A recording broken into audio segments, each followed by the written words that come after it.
Well, hey there. Go onto the proper page here. It's stream number 283. Oh my goodness, it's been 283 streams. Still getting a little bit oriented here. Hello, Nui. So I took a little bit longer than I thought I would, but I made this cool new video. It's for new people to my stream. It's just under 2 minutes long. I recorded it this morning. I was wrapping it up and pushing it up onto YouTube, which is why I was a few minutes late. Which doesn't set a good precedent because this is the new stream time starting at 11. My schedule is just so messed up right now. Anyway, that 2-minute video I published so that I can link to it. Anyone who comes in and says, "What's going on here?" They can watch that, and then they'll be like, "Yeah, there you go." They'll be up to date, both what's going on. Yeah, I don't have an argument to the command. It's really just to put the link out there.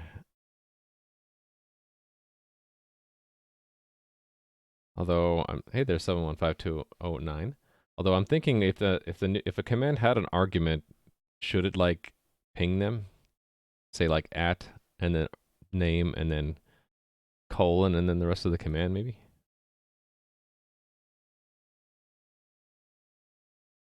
I don't know.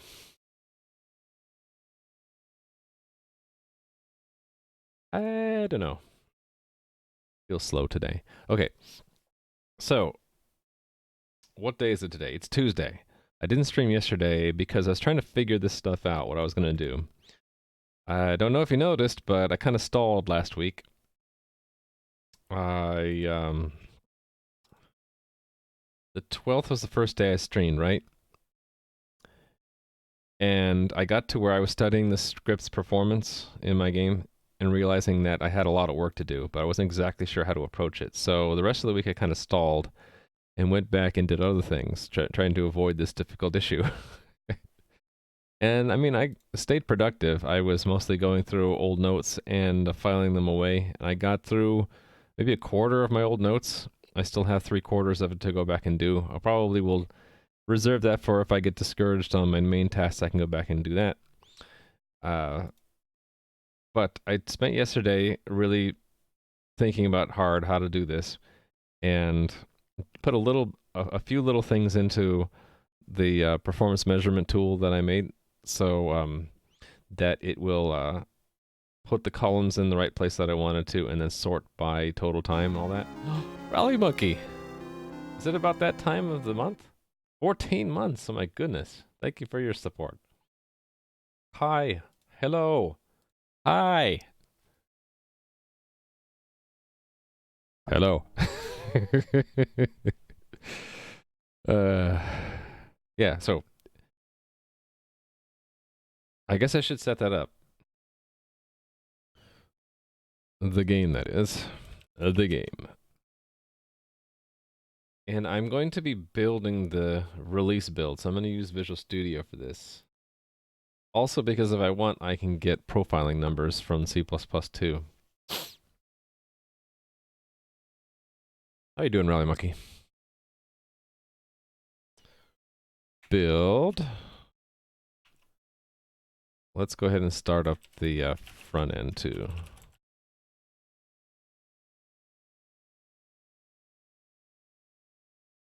Another cold though? I had something going on with me. I think I got it from someone else in the family. Like, I just felt fatigued. A little bit of a cold, maybe. Yeah. So sorry to hear about that. Do you have a cold?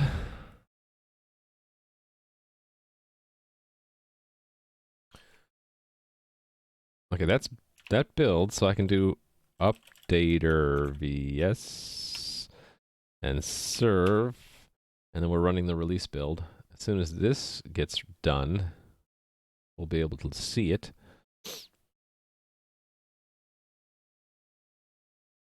I should have probably started it before the stream.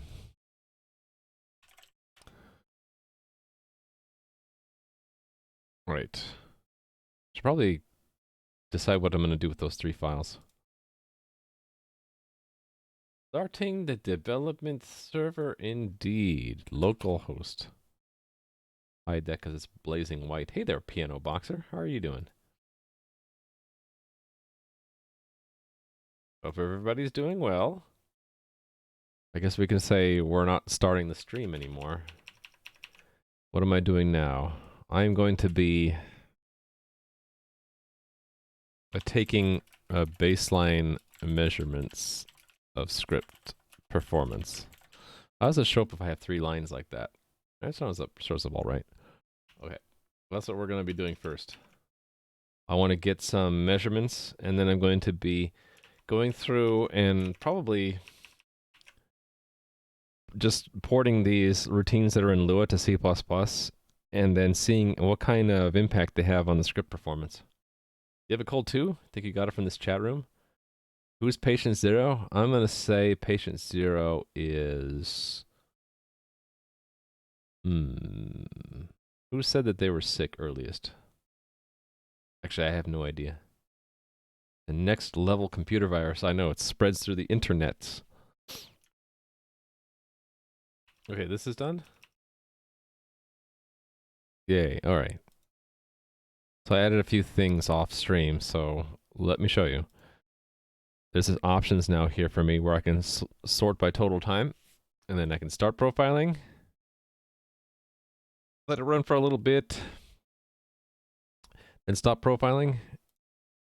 And now it sorts it by total time, so the systems comes out on top, then with components of type, and then the AI system, and then the act, guide, act, patrol, aggression. So they're all showing up. Let's not blaze it with white. Let's show it here. So yeah, out of 6.6 seconds, we have 351 milliseconds, and a lot of it ends up getting spent where? I think ultimately it's in this aggro search where we're spending a lot of time. Seem to be able to focus a little longer tasks when you're sick. Maybe it's because you have less energy to get distracted. I have the opposite. I have a hard time focusing when I'm sick. I mean, part of the reason I didn't stream yesterday was because I think I was still fighting off something. All right, let's close that. I actually want to run this for longer. I want to run it in a way where I get the same amount of time roughly. So I'm going to use a stopwatch. Yeah, go kill that slime. Yep, now return. There we go. Want to head start off. Okay, just chilling. Start. Go for like maybe 10 seconds. Maybe have some aggro happen during that time. There we go. Actually, let's go for 20 seconds. During which time he's going to slaughter 1 slime. 2. Nope. I thought he was going to get that other guy. He gave up. Okay, I'm already going to hit stop now. So that should have been 20 seconds. Oh, it's pretty close. So here's our baseline. Close this one. Let me save this one as a baseline. Save as baseline. Maybe you just need magnetic sand to keep your focus. That's not magnetic sand, it's kinetic sand. Kinetic sand. Good stuff. Oh, I didn't sort by, shoot, I didn't sort by time. Oh well. I'm gonna have to find the numbers manually. I wonder if I should just make that the default. Okay, Manhattan distance. I think that's what we're gonna attack first. Okay, so not counting this with entity component of type, because it's only 49 times. The predominant one is NPC path heuristic. So if it's over 20 seconds, if it's spent almost half a second on that, and a quarter of that was in Manhattan distance, then let's see what happens if I make Manhattan distance available in C++ and then call that directly, rather than going through Lua. The next thing would be maybe the path heuristic itself would go into C++. Don't need that.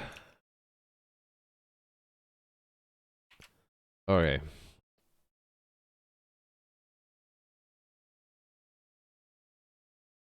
While I'm at it, messing with my phone, let me plug it in, turn off the ringer. There we go.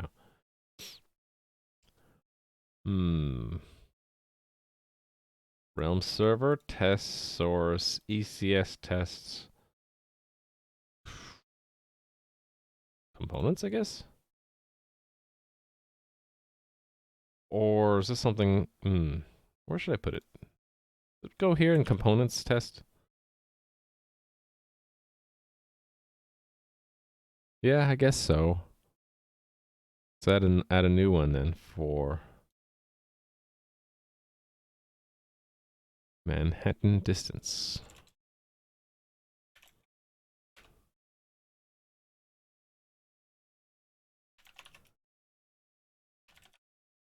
Okay. Let me take... start over again. Let me take a test where we actually had something scripted. All right. Just as to get the boilerplate copied over.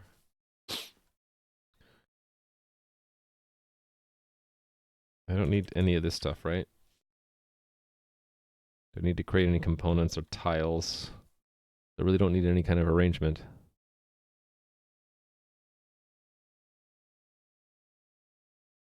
Right.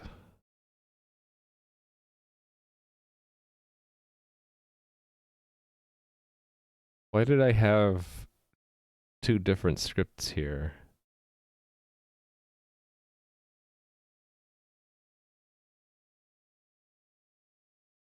I don't remember. I don't really need two different ones though. I really just need to call evaluate with yeah, I don't need sprintf even.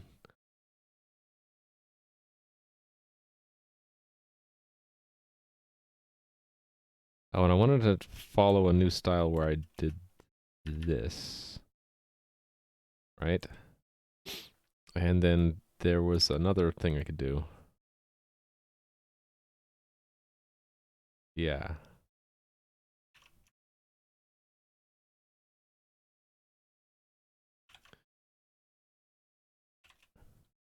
That.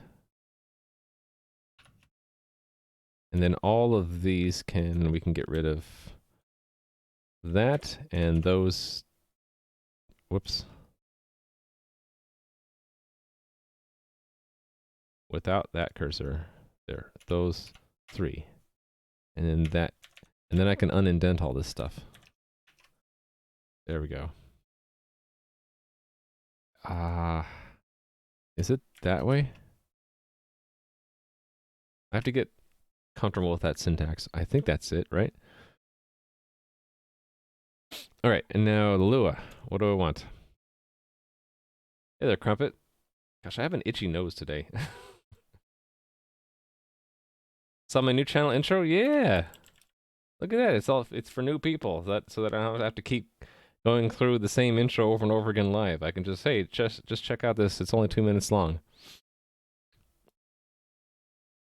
Let's see how many downvotes I get. I upload something, I'm like, oh, people will like this, and then I get like downvotes from the internet. And it's just my lot in life, I guess. Oh, what do I want to do here?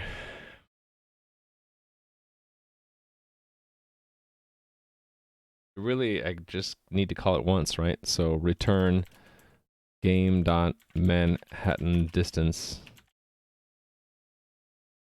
I should try to find out how it's used.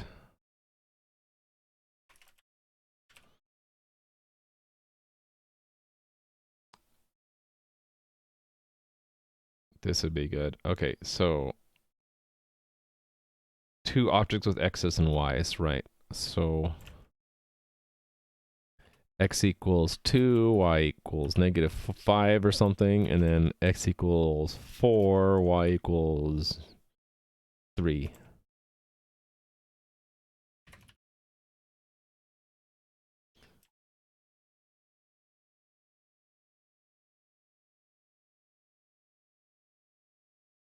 Hey there, Valentine. See a lot of people mix Lua and C++. What's the reason? How do they differ? How do they complement each other? So the back end of my game server is mostly C++ in the framework. So whenever I need to change something in the C++, I need to recompile and link and load the new server image, and that's a significant amount of overhead if we're frequently making code changes. We're frequently compiling, linking, and loading. So there's time consumed there, uh, and it can be significant. If you're just like trying out one little thing at a time, it could be a lot of overhead to constantly be recompiling, linking, and loading. Especially when the program like mine is running on a server somewhere, like an Amazon. I have to like deploy it and all that stuff. So what Lua allows me to do is insert code that is interpreted instead of compiled, so that I can make a change live to the code here. Let's say here. I can go and change that to a 6. Done. Don't need to compile, don't need to link, don't need to load, deploy, or any of that stuff. It's instantaneously available in the game.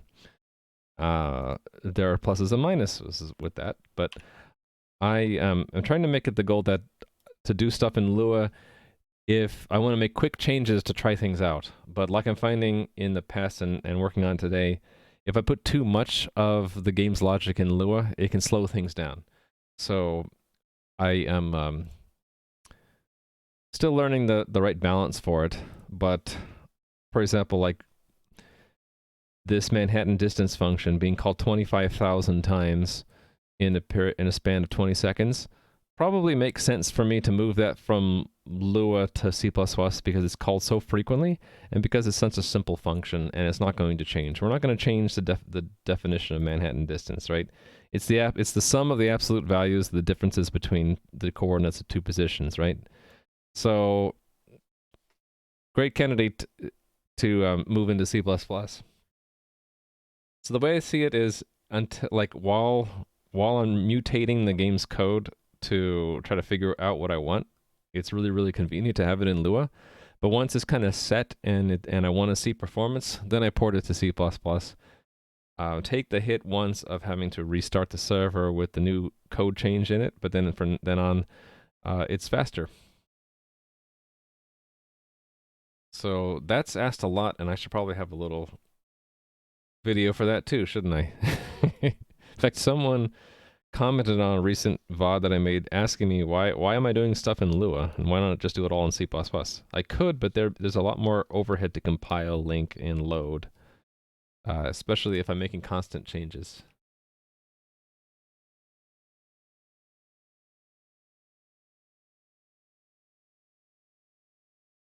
Wait a second. Foolish Samurai said a Raimu virus, and I didn't see it. Hi there, Foolish Samurai. I like your name. Okay. Still setting up this test here. I think we have everything we need, right? This ought to be here. We can say expect false, that's fine. And then for the result, it's 2 plus 8 or 10, right?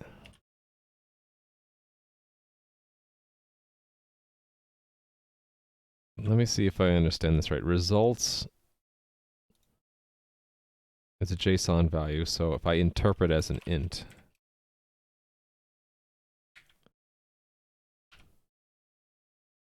that should work, right?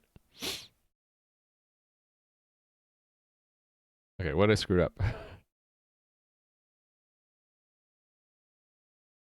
Oh, it's this, right? And we can rename this. We can remove the act there.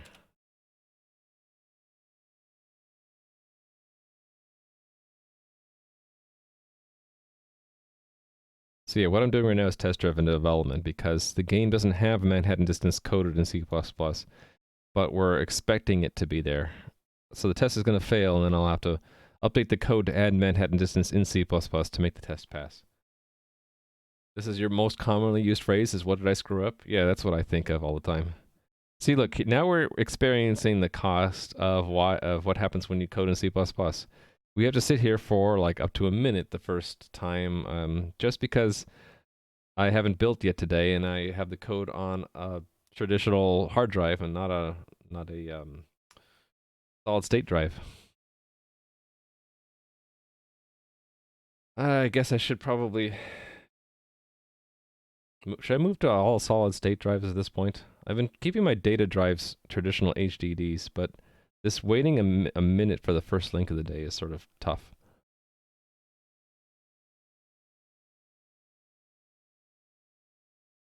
Should go see how much they cost.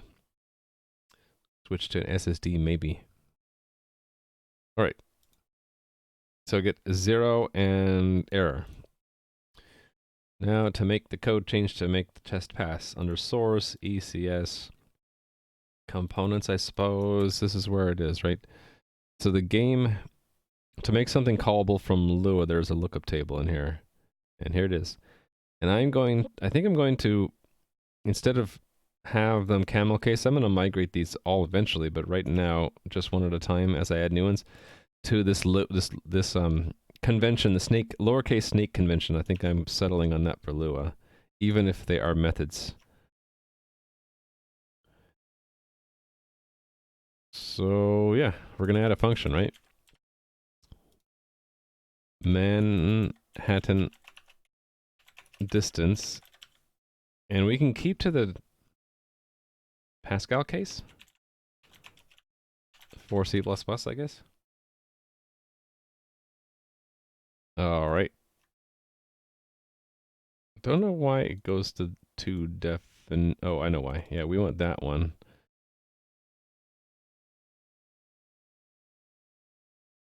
Okay. Some boilerplate here.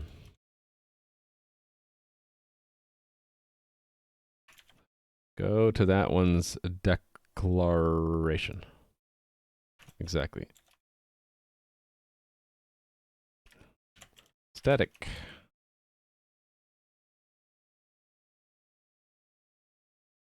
Do I need a blank line there? Don't think I do. This is one huge struct definition. There we go. Okay. I think we are going to just be expecting, we're just going to expect that the two things are objects that have X and Y, right? So I suppose we'll just say const auto X equals, hold on, let me get my manual out. It's already been a week since I did Lua, so I get rusty. I think I can do Lua get table. And there's a L version of that.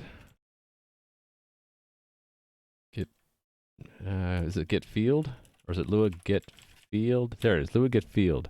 Where I can have the key as a string built in.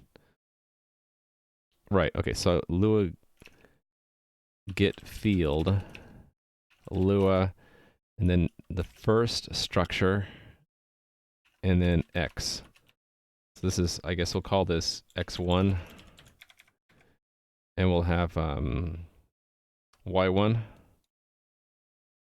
X2, Y2. And then we're going to end up pushing an integer, right? And the integer is going to be, so this is the C++ equivalent of what Manhattan distance had, right? It's going to be absolute value. Hold on, what's the types of these? Int, okay. So absolute value of x1 minus x2 plus absolute value of y1 minus y2.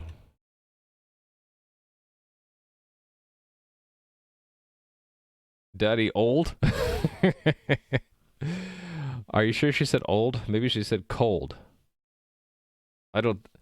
You gotta watch out. Sometimes they say a word and you hear a different word.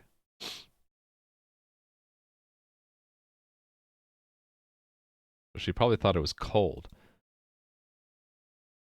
That's my guess. All right, let's see if this works. It doesn't work. It has to return a value, right? We need to say that we put one thing onto the stack.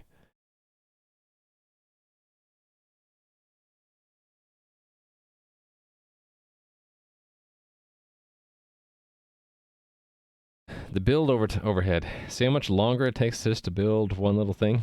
This is why we do it in Lua. It's probably not fair to say that, because if I had a solid state drive, a faster machine, it wouldn't be such a big deal. I'm surprised this is taking so long to build.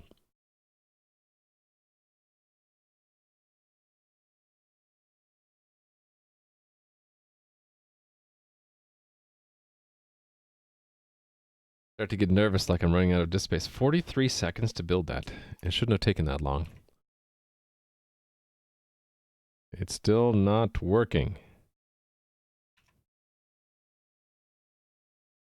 Oh, wait a minute. No, that should have worked. Didn't I do this wrong somewhere? Let's debug it. It never got there. Okay, so I did something weird. Very bad luck with Seagate? Huh. Hey there, Red Sky 1. How are you doing? Oh, I should change the current task. Porting Manhattan distance from Lua to C++. There we go. That's what I'm doing though, right now. All right, what did I do wrong? That should have been called from here.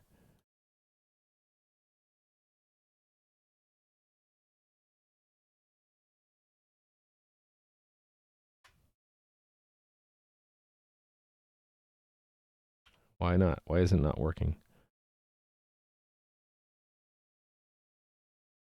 It's never getting in there. What am I doing wrong?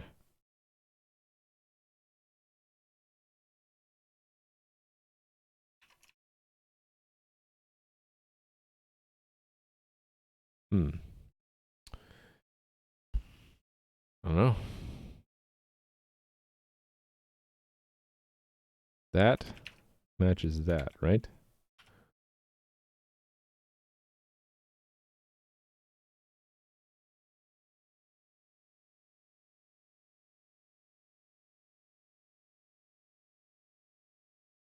I guess I could look at this and say, see what does the actual string say? Attempt to index a number value in field Manhattan distance in main chunk. Index a number value.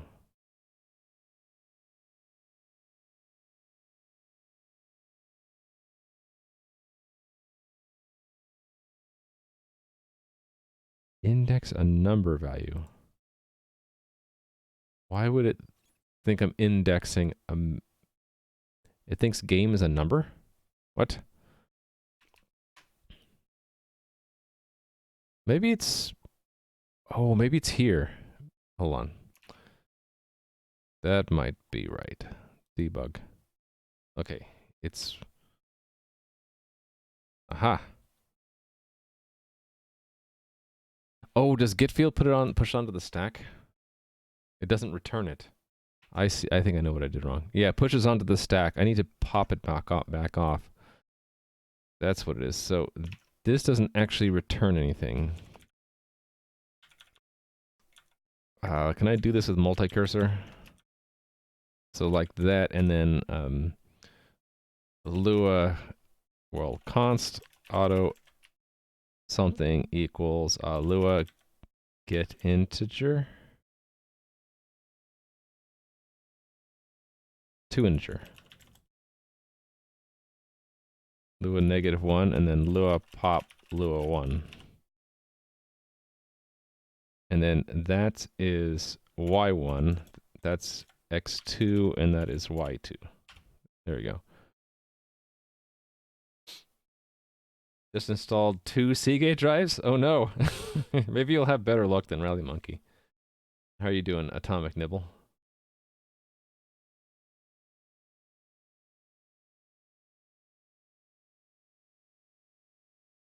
Okay, there we go. Phew, it's working. All right, so now that it's in place, let's go and adjust all the Manhattan distances to use the one in the game now. So current task. I guess it's still part of the boarding, right? So game, well, I guess we can do replace. So none of these, not that. Not that. That, and that, and that. Yeah, all of these. Not utilities tests. Not utilities. And not that.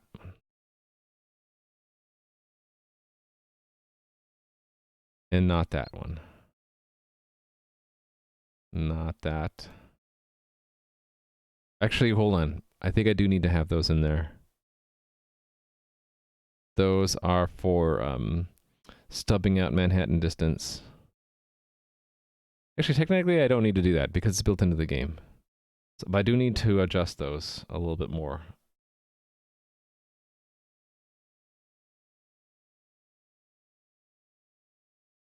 Why did I leave that code in there? That we should just remove. I can't do that here. Ah, shoot.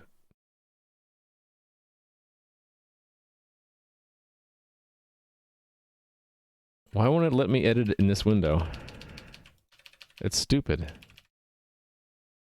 Can I just open this in not in an editable? This is stupid. I guess if I turn that off. There we go. Then I can remove that line. So there's really only 3 places I call it. Heuristic. And what's this one? Follow path. Distance to checkpoint. And attack. So the main one is here, right? Path heuristic. According to the baseline, right?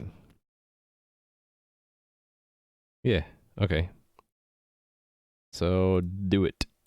Now let's look for Manhattan distance again.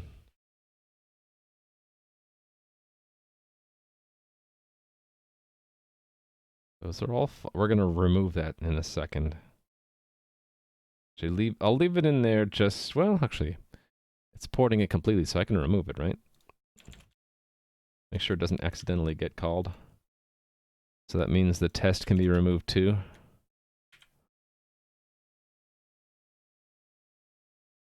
Okay, so for these, I don't need to do this.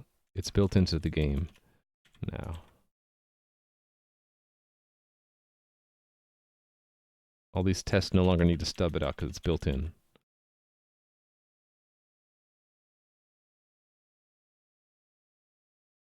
Okay. So, it's interesting. Why do I see Python here? I don't care about Python. Run! Some things broke. What broke?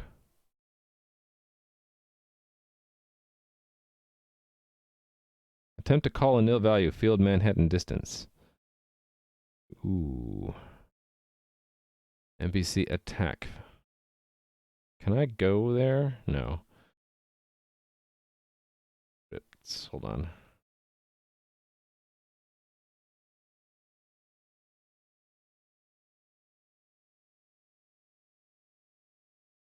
Is game not stubbed out?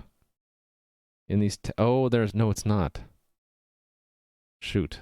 I need to stub okay, I need to bring those stubs back in and just say game dot in front. Alright, forgot about that.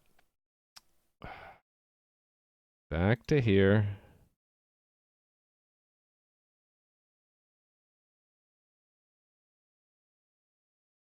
Hold on. This calls with I know why this works. There was a common set of tests, right? And yeah, so we could put it here. All right, let's go back to the, let's pull this one out and put it here. Then that should make this pass. Yeah. Cool. All right. Nothing broken. And then this should still work because I didn't even need to rebuild that one. Okay, so let's rebuild the release build, and we'll do the metrics again. And compare it. See if there's any change at all.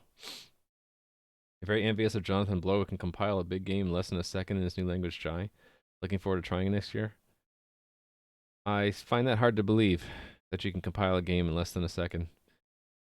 Probably what it is he's compiling part of a game.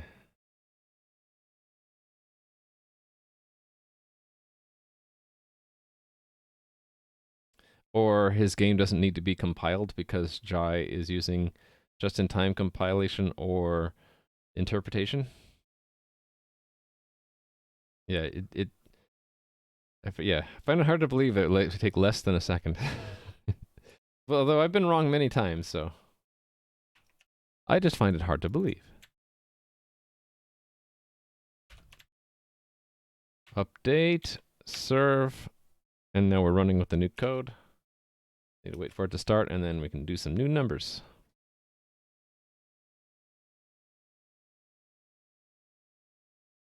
Yep, don't believe it. Sorry, Piano Boxer.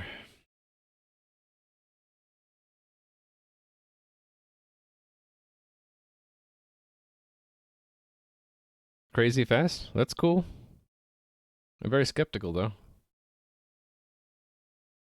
That's okay. I don't need to be convinced. I'm not going to be using Jai. Let's see.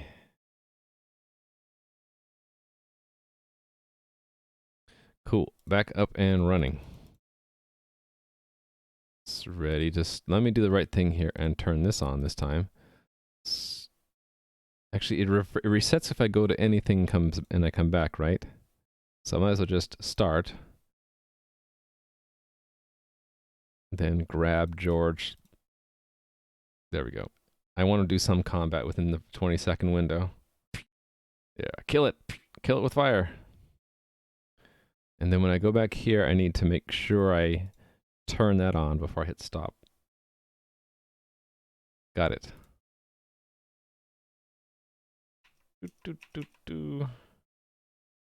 Yeah, it does seem like magic. All right. This one is up here. We're going to call this step 1. And I'm going to compare. So that compare step 1 with baseline. Heuristic, right? So heuristic got cut down to 230. Well, hold on. It's only done half. The numbers are... You only call it half as often? Wonder why. Why did this only get called half as much? Line path got called 269 times. This one got called 389 times. Wait a minute. Okay, that is roughly twice, more or less. Okay, I guess I need to compare the average numbers.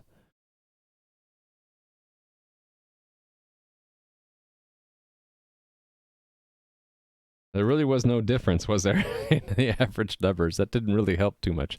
In fact, if anything, it was more. Or it's lost in the overhead. Okay, so it didn't matter. I guess I should try again with path heuristic.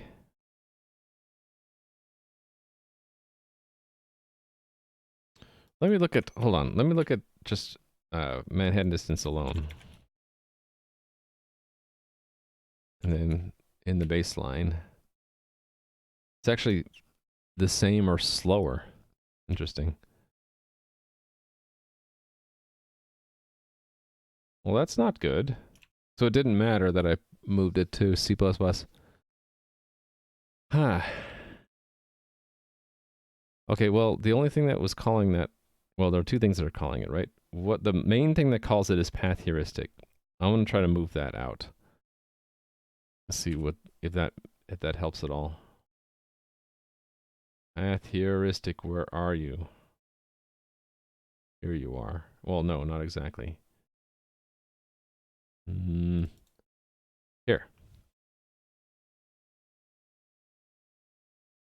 So the way path heuristic works is it takes the first tile's entity's position from the start and the end, and then returns the Manhattan distance between them.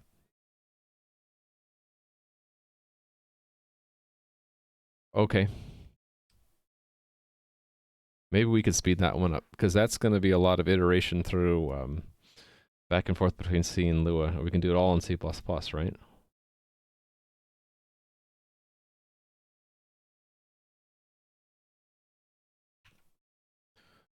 Okay, so path heuristic. Let's build that in.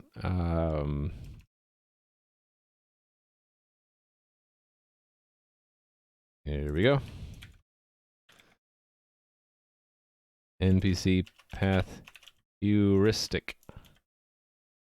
So for this to work, I have to have some entities with positions. Yes, so let's find that position. I guess we just need 2 of them, right? We'll make 2 of them here in the arrange. So entity 1 has that position, entity 2 is this, so let's use the same coordinates we did before. Well, that's actually not smart. Let's use different coordinates. -5 by 2 and 3 by 4. So this will be NPC path heuristic.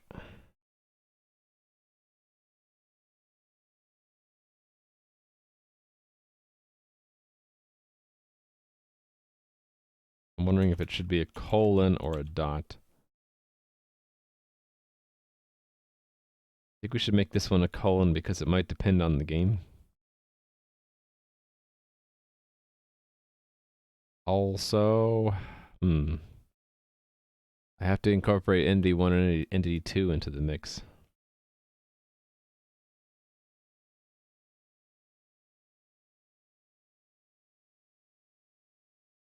I guess I can say it's Lua, but we're going to do a string extensions printf around it. Entity 1, entity 2. It's going to be, it still has to be a list in here, right? Yeah, a Lua list. Those are integers, yes. And then we're going to expect the Manhattan distance to come out of this. So that's, again, 8. I guess it's 10, I guess. Again. Going from lurk mode to AFK for the time being. Okay. See ya, Rally Monkey. I think this will work.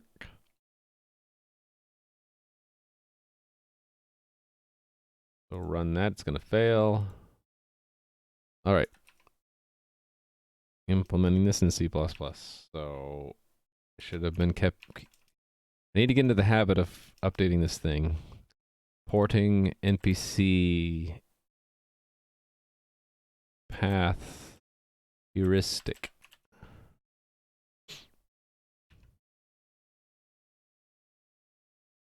All right. So that goes here. PC path heuristic.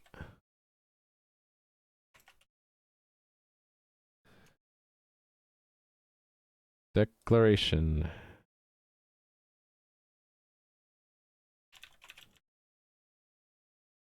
And then implementation.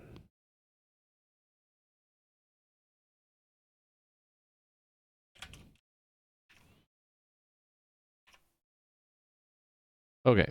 So this one, the first argument will be the game. Actually, you know what? I should be using positive numbers for these things. Then actually I wouldn't need to worry about these pops, would I?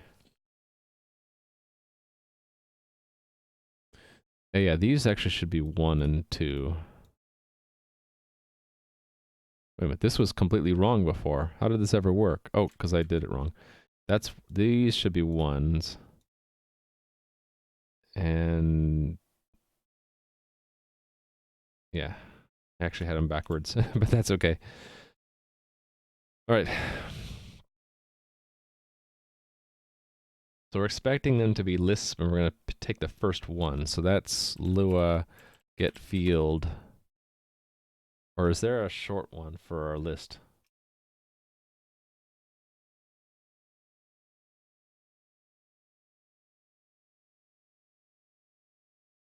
You know, I can just do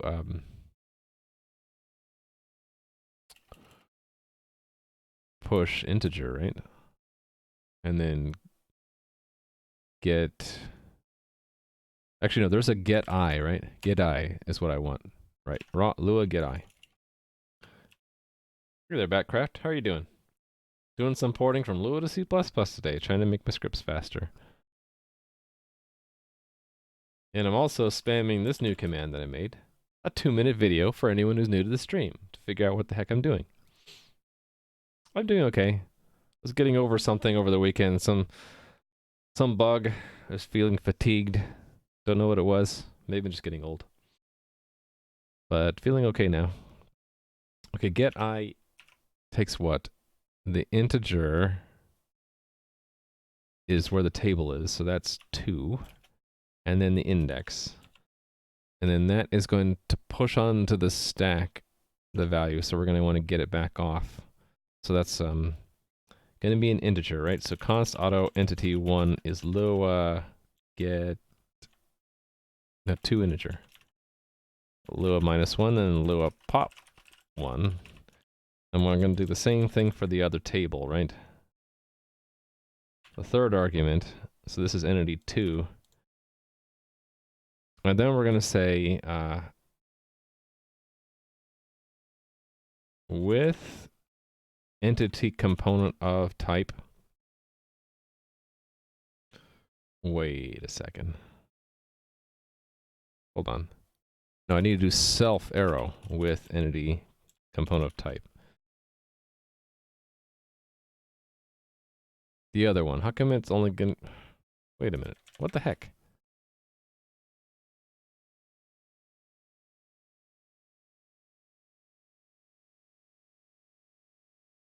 Oh, do I not have that in the outer interface? Hold on. Hey there, Endurin and Master Agent Miyazaki. The porting has commenced, yes. Hey, how's it going here? Going okay. Best mod Endurin. Numero uno, numero, or I can't even misspeak it correctly. Numero uno mod. Numero uno.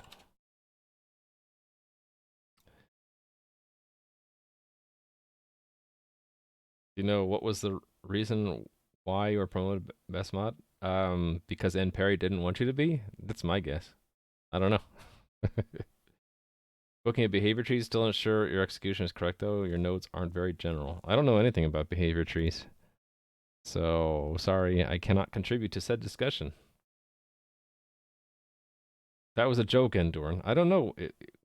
Are we serious or not? Are we joking?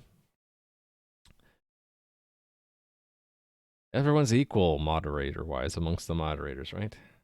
If we're talking about best mod, we're just joking. You've experienced in behavior trees? That's cool. Remember, yeah, jokes don't really work with me all the time. Okay, I'm confused a little bit because I thought my components class had another function by this name, but maybe it doesn't. I'm so confused today. Okay, there is. So what does this actually do? Oh, it doesn't have an inner equivalent. Okay, well, you know, that's fine. we're going to call it twice. So this will be self impl store find position. If there are no positions, then I guess we're returning nil. This will never ever happen, practically speaking, because the only way this would happen is if nothing existed in the game. If there was no game world. Hey there, 2H Strike. If I consider trying out Rust, yeah. So it's now in my notebook as a side project. We're going to look into Rust as a special stream at some point. I'll probably just dive right into that website and try to make something in Rust and see how it goes.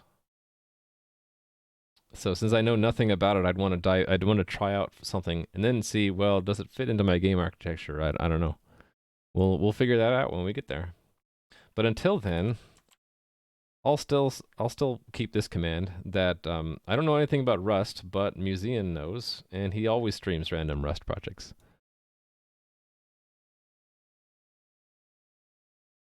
Whenever I watch his stream, the syntax looks sort of familiar, but like I can't make sense of it completely. Okay, so really we want to have like component 1 entry, find ND1. If we can't find either one, let's return nil. So component 2 entry. Now if we have found both, then we can push them onto the Lua stack and call, well, hold on. I can just compute the Manhattan distance directly, right? So, like what Manhattan distance does. Well, actually, I don't even need to do all the Lua crap. I can just do this part. Return 1. And these entries, hold on. Is it because has no member impl? Oh, because it is an impl. Right. So that just goes away. Hey there, Orge, Riven, and Fwiller. How are you doing?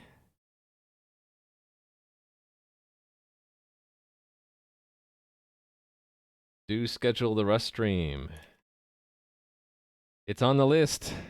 So these are ideas for like one-off streams to go work on if I get discouraged on my main project, or if I just need a break. So yeah, I guess it's the first thing I'm gonna do is that, and at some point I'm gonna look into learning the latest C++ stuff, so I'm not stuck on C++ 11 forever. And then at some point WebAssembly. WebAssembly sounds fun. Maybe we should move that up. This thing, I don't need to show that until forever. I haven't really ranked this in the order of what I want to do. Lemple Ziv might be fun.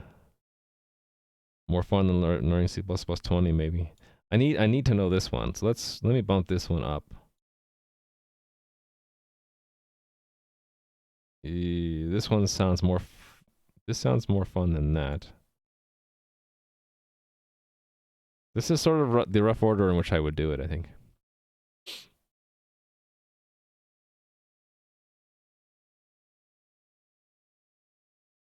I'm glad you're well, Filler. Okay, this iterates into a map of JSON values, so it's a JSON value, right? So I'm going to extract them out. Const auto x1 is as an int component 1 entry second dereference x and x2 and y2. So that's 2 there, and these are both y's. Let me do it that way. That should work. That should be the C++ equivalent of the Lua. Uh-oh, I got warnings. I got warnings here. Why?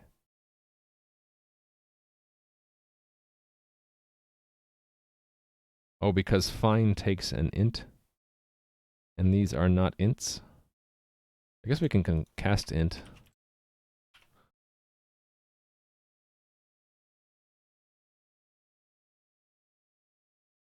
All right, and then let's run the test. Yay! Okay, so let me go then and find all the places where we're calling this, and we will replace it with the C++ equivalent.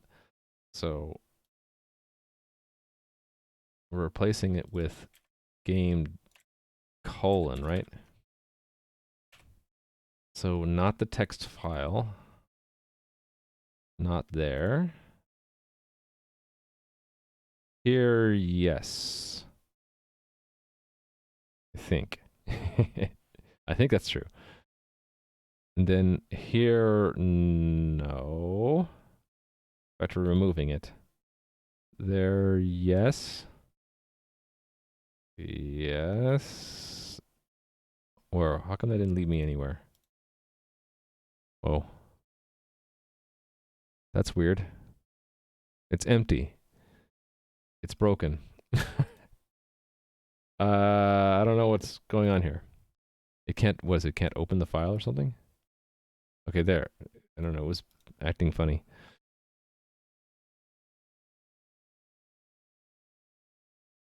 Okay, this just needs to be a dot. I think I'm just going to manually do this. So here, it's game dot. Oh wait, it has to be a free function. Dang it.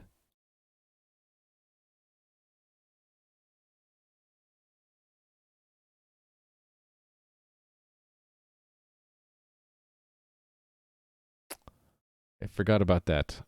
So how do I have to bind it to itself? How to do that?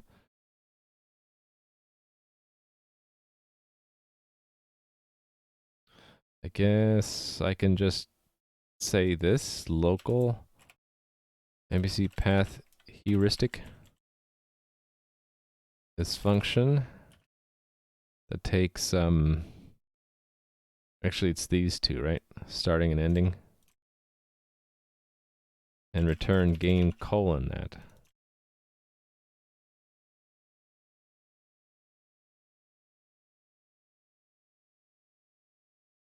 Yeah, okay, and then do that. To bind the game context to it.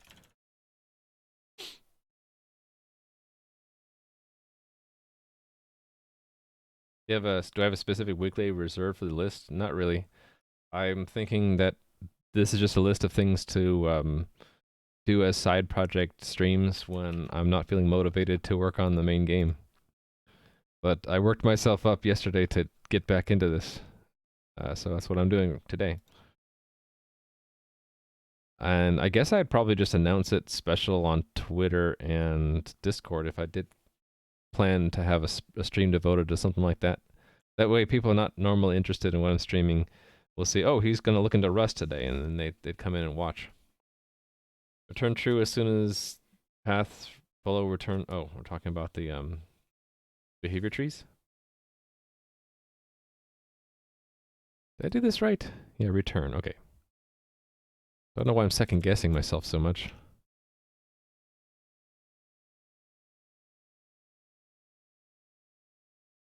And then here again.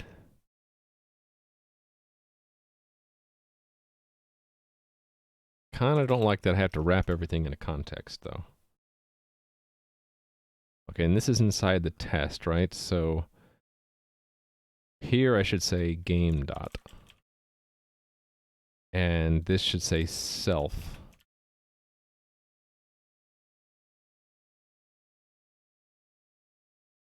Do I need to have that that expect is not going to be true anymore.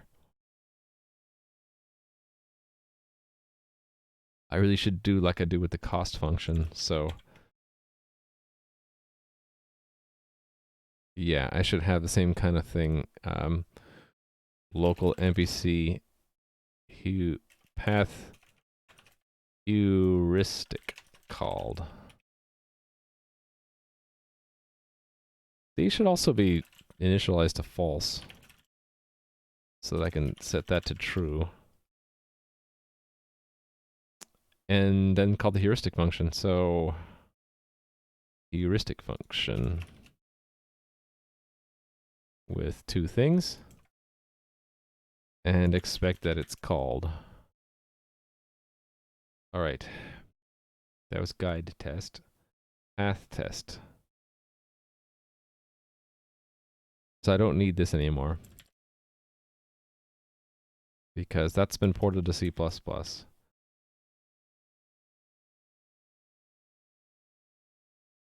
Okay, so I need the same kind of thing I did here. Down here.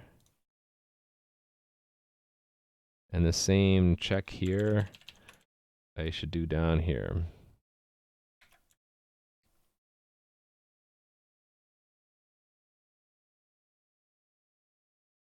Okay, this didn't bother checking, but let's put that in there.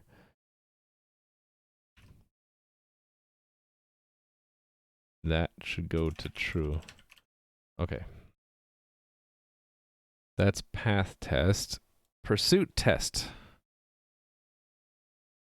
Ah.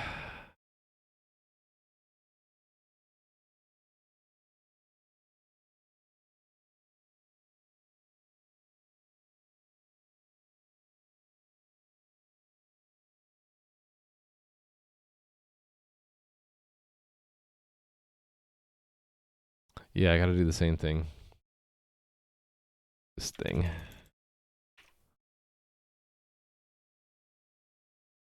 There. And initialize that to false. This should have that. There. Okay.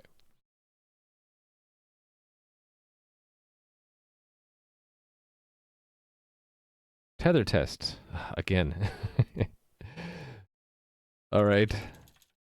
Did this in like 3 different places. Okay, so there's copy pasted. And the same kind of check in both places. That's tether test. Okay, components. That's correct. Okay. So I can run all of the Lua now and make sure it's not broken.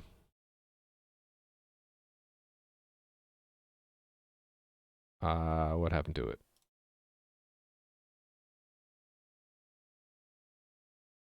Oh, okay, it broke. How did it break?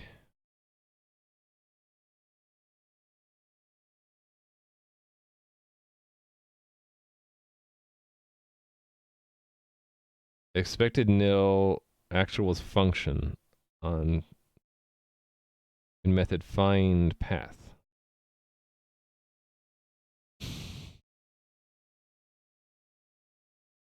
It's shortened the script name, so okay, it's line 76 here. Oh, right, that expectation's not correct anymore.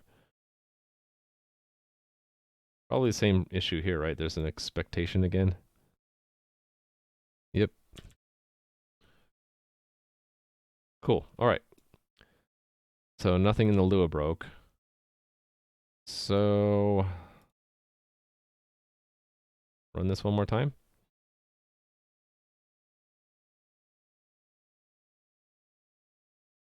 That's weird. How come it won't run this one? How come this isn't working?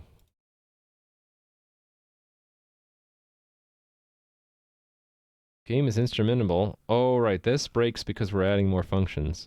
I should keep this list up to date.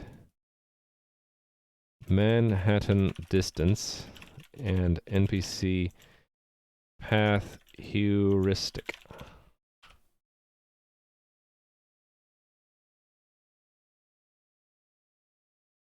There we go. Okay, so making the release build and restarting the server and running again step 2 test. So the path heuristic now is all in C++ and not in Lua anymore.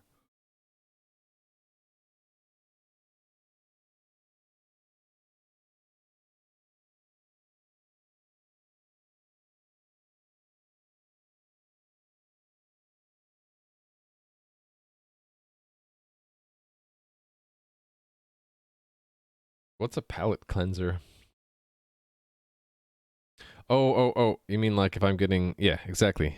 Um, if I'm getting too stressed about the normal, day-to-day stuff for the game, yeah, that's part of it. Is rather than not stream, still stream, but then do a side project, and that way I'll get through some of these projects. Whereas I would just endlessly work on my game and never learn anything new unless I took some side projects here and there. So kill that, update it, and serve it again.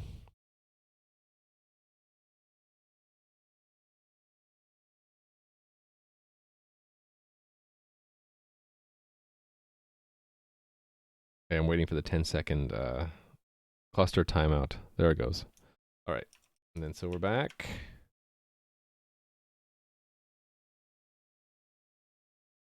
Ready to measure the script's performance again. So hit start, and we're gonna go 20 seconds.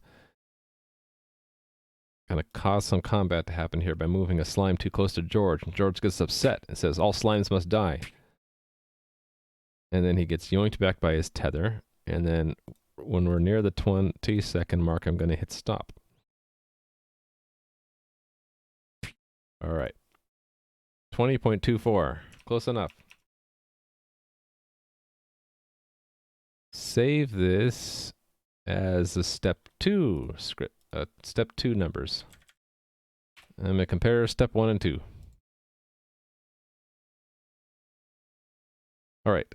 So NPC path heuristic. Where are you?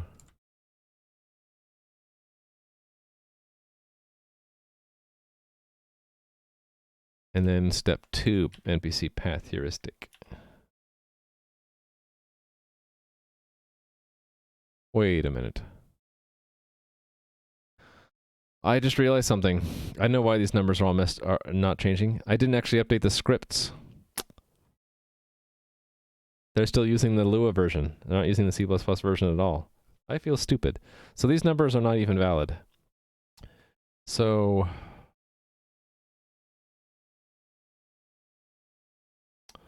yeah, I feel really dumb now. Okay. If I want to redo step 1, that means I have to stage some of the stuff I just did. And then stash the others, so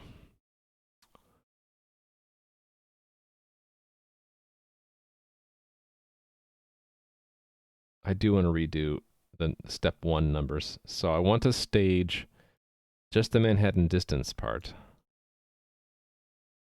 but not the heuristic numbers. Stage that and not that. Stage that line and not that. Stage.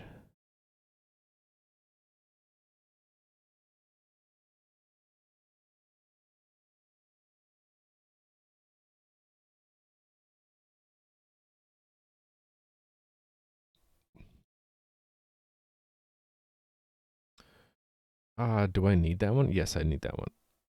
That one is... All right. Okay, got that one.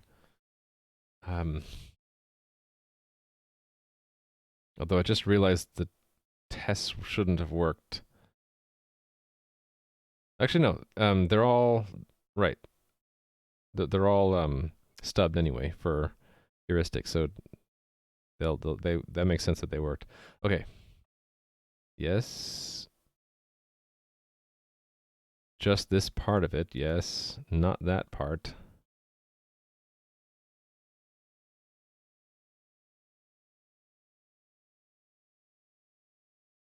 Not that. Not that. Not any of that. This. And this. That line. And this test, but not the other one. Okay. Let me make sure. So this should all be Manhattan distance only changes.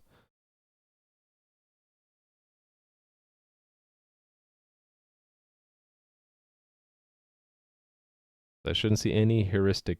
Okay, so this should not have been staged. Unstage those.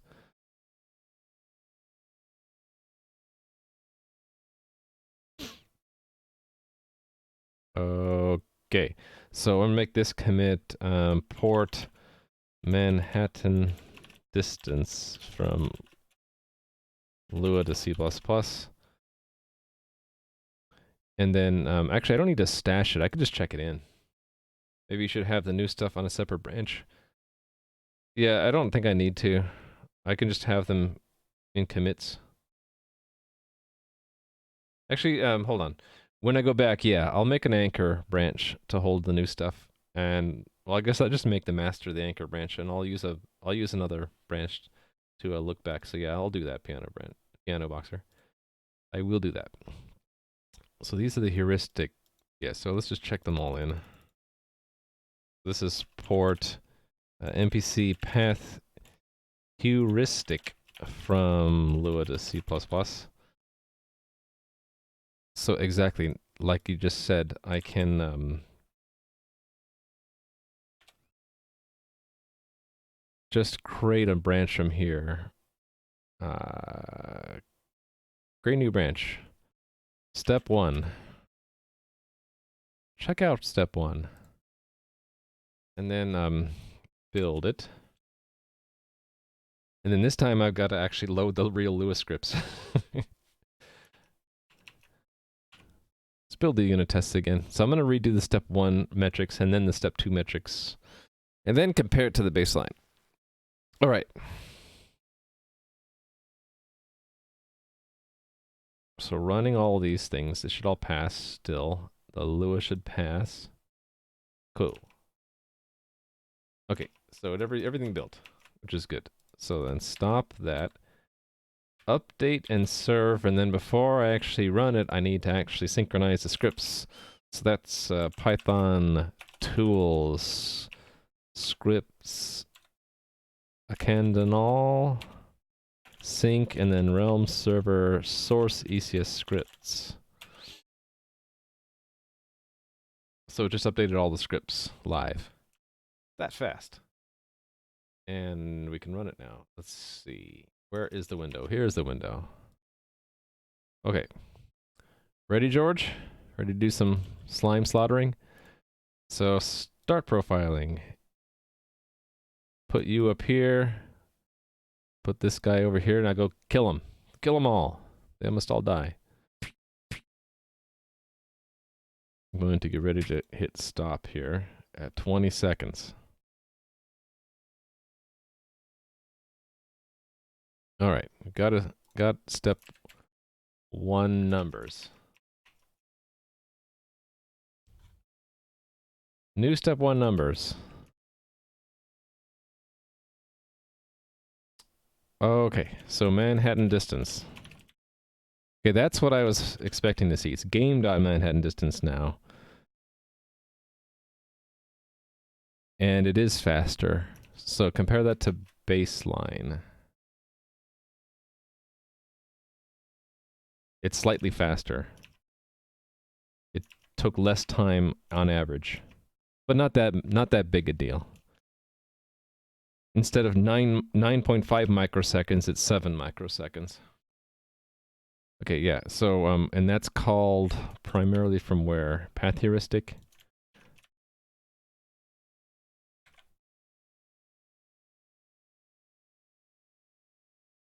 So path heuristic went from 18.4 microseconds to 17 microseconds.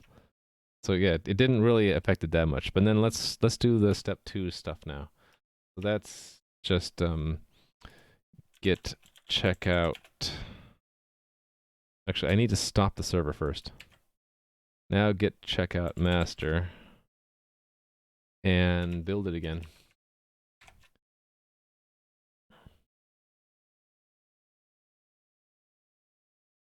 Might as well, while I'm waiting on this, I can just say git branch step 2.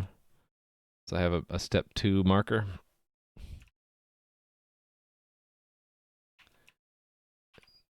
Run these unit tests again.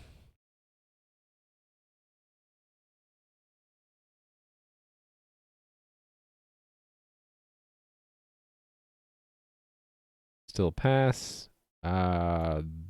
This one, right? Yep, that still passes, so we're all good.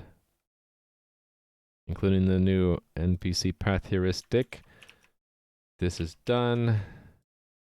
So update and serve, and then this has to be restarted once the cluster comes up. And I have to wait for the cluster to be running, or I can run the tool, but the sync tool again. Okay, it's running, so run it. Script's updated. I'm getting an error message.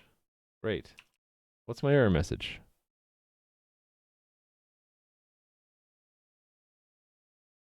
Bad argument number -2 to find path. Number expected got nil.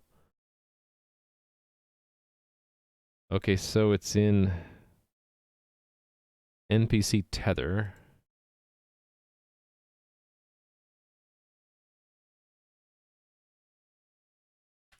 NPC tether. Line 21 here. This one.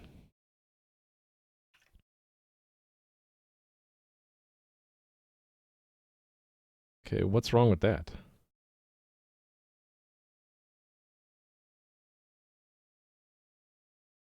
Why does it say bad argument number -2?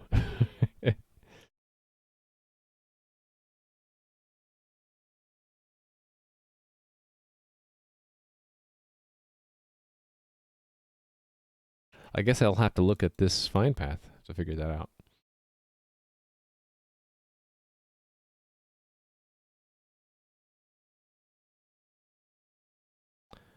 Right, where?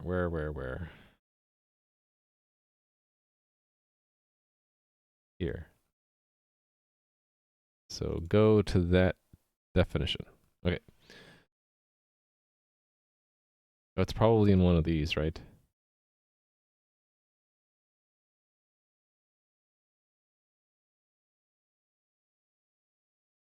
Hold on, what is this doing? Oh, this is making a new table. Those are the -2s, right? Number expected.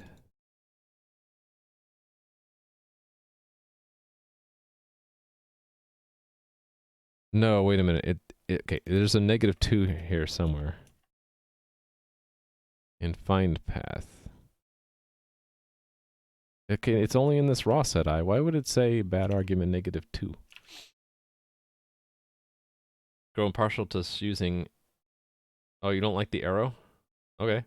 In CPP, Lua arguments are negative for the relative stuff. Yeah, so, but all these checks are using positive numbers, so I'm wondering why it's -2. Okay, so that is being called from here. I'm guessing it has something to do with this, right? So that's what this heuristic argument 6. So where do I actually call that? In here.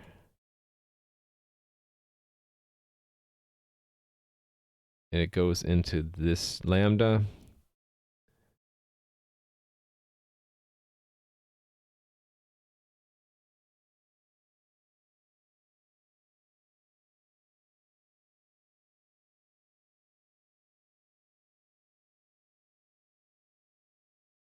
Is it that we're passing 3 arguments? Or passing a max cost and it didn't need it?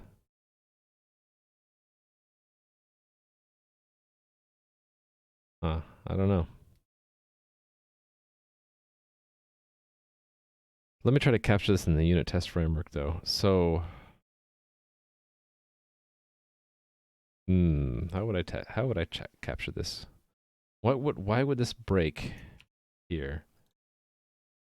That's a free function that takes those things and just passes them on to game's NPC path heuristic.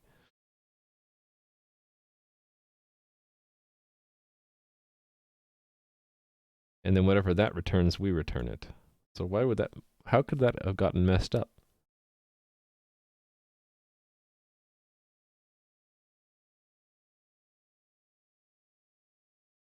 The only thing I can think is that this is still a global. So let me test that theory. To test that, I would stop the server and start it again, and it should go away.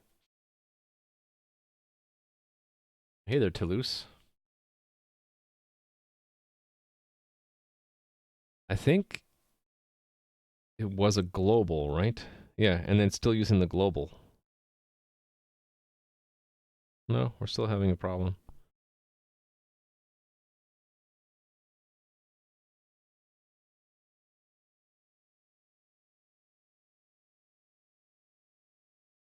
Wait a minute. It doesn't look like the same error to me. It is the same error. Well, shoot.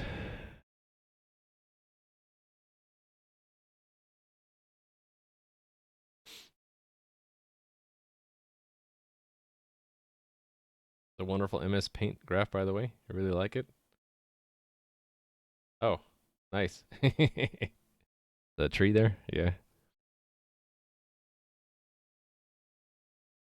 Ah.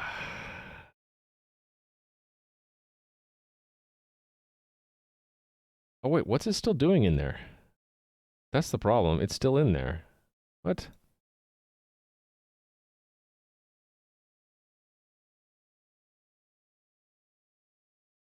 Did it not synchronize it? No, it's still there. Shoot. I didn't. That's the problem. It's still there as a global. Man.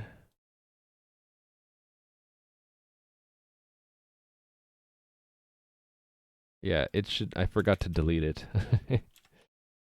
There.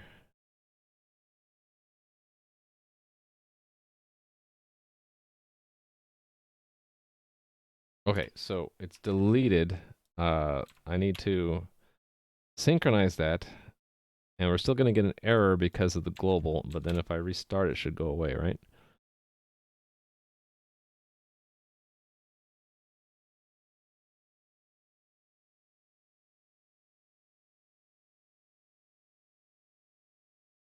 Nope. Okay, what does the script actually look like? Okay, it's not in there anymore. Okay, so that was a red herring. That wasn't really the problem. The problem is something in the interaction between find path and the cannot find path is in tether. This local function. Right, so we take NPC path heuristic from the game and wrap it into a free function. And for some reason it doesn't like that. What if I just say return 1 for now? And then I need to make sure that this script right here is running still. Still getting an error. Huh. Oh, but it's somewhere else now. NPC pursuit try position.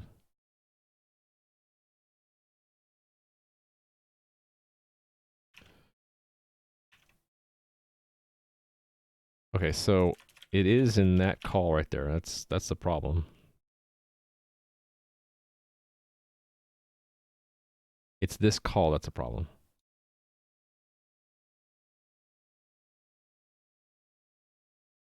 Hmm. Can't think of what's wrong here.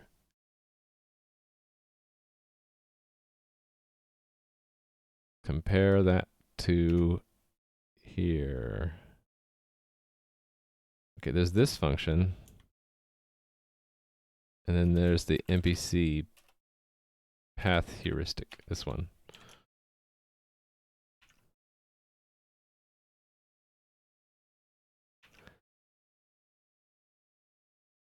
Why would it say -2 though?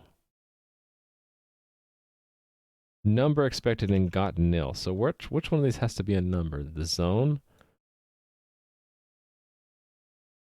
I mean, I guess it could be this.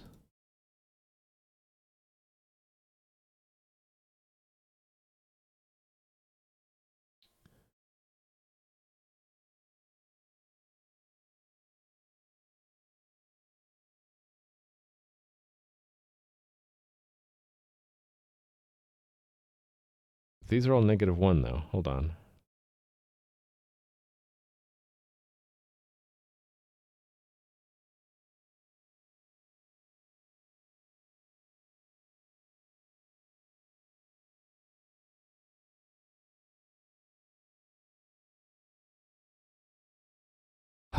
I don't know.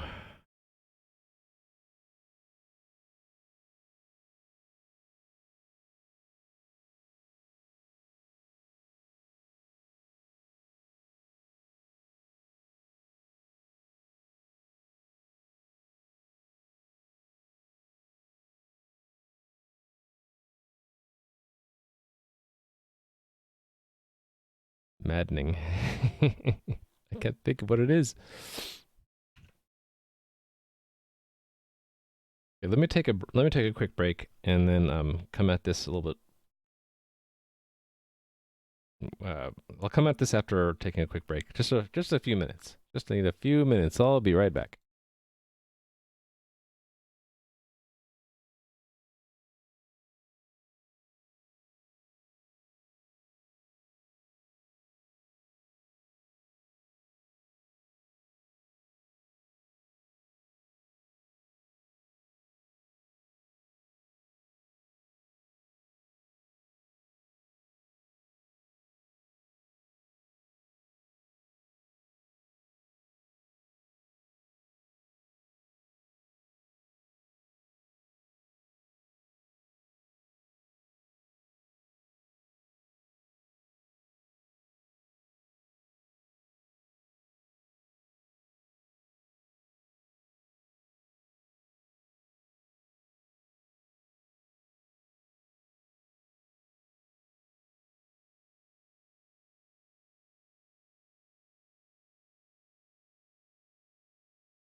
Okay.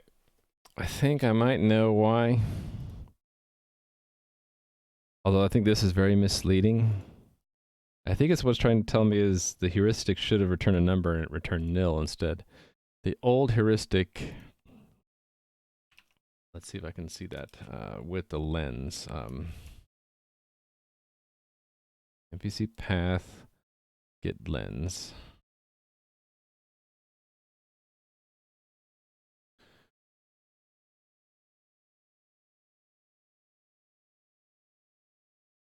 Right, it always returns something.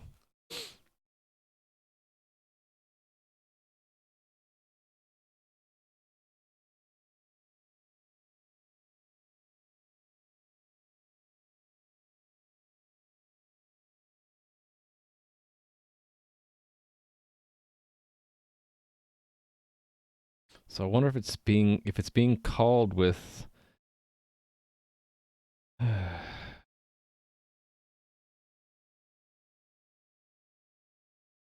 if it's being called with empty lists or something like that. It's weird that it should be called with an empty list though.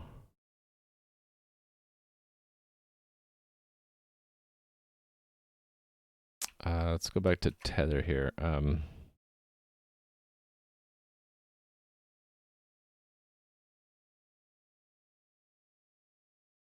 Like there should be at least one entity at both of these positions. I guess I can say if the length of starting tiles is 0, then return 0 end, and the same thing with ending tiles. See if that makes a difference. No? Hey there, Radon 90. I'm kind of stuck on something right now. I broke my scripts trying to move this thing into C++, and I don't know why. If I do that and return 0, then it doesn't break from there anymore, it breaks from somewhere else. So it's like for some reason this doesn't always return a number.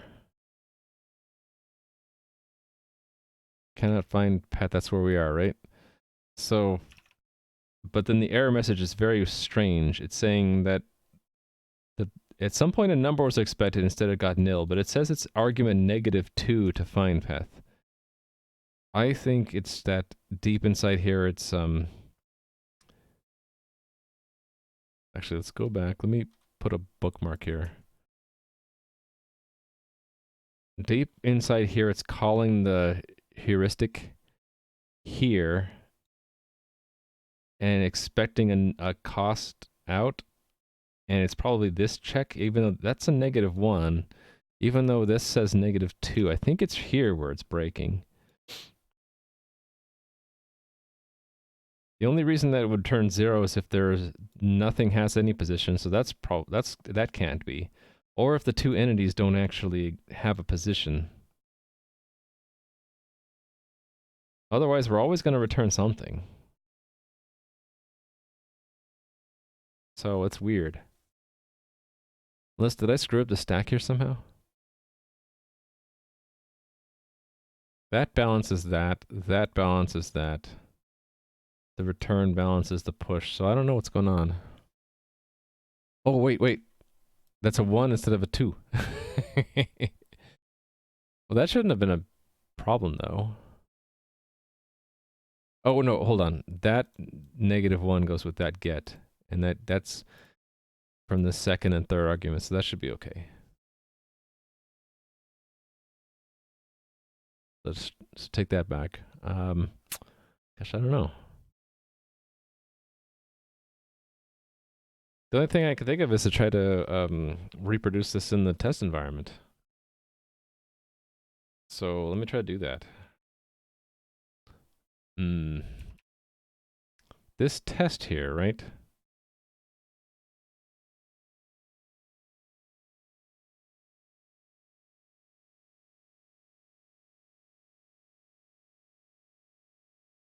Just calls path heuristic, but really the thing in the real game, it's calling find path and passing that in. So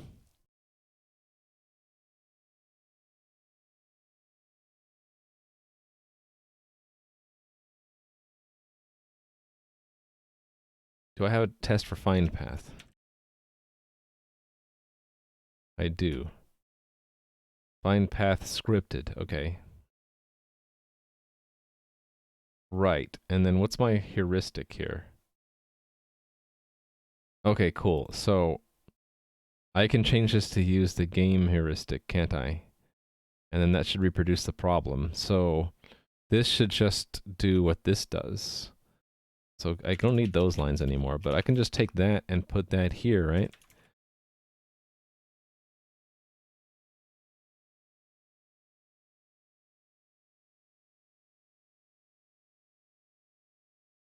I think so. Yeah? I don't know, let's try it. If I get the same failure.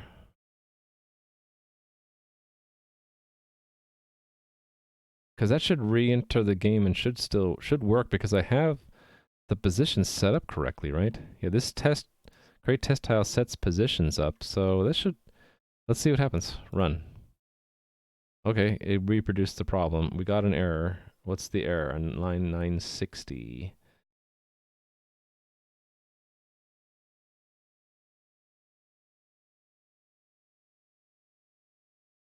It says,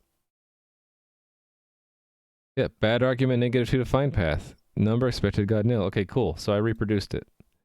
Glad I reproduced it. Now, to try to figure out what's going on, I'm going to put some breakpoints in the code. So I'm going to assume, let's just put some breakpoints on these return zeros and see if we hit them all. If we ever hit them or not. Debug. Yes. Cool. So that's a 0 for some reason. They're both 0. How did they become zeros?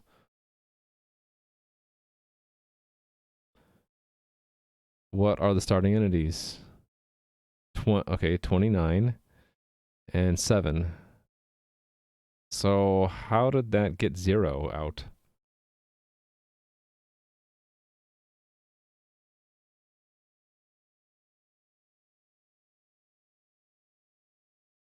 How did... Max cost is 15. So they should have made 2 tables. One with... Oh,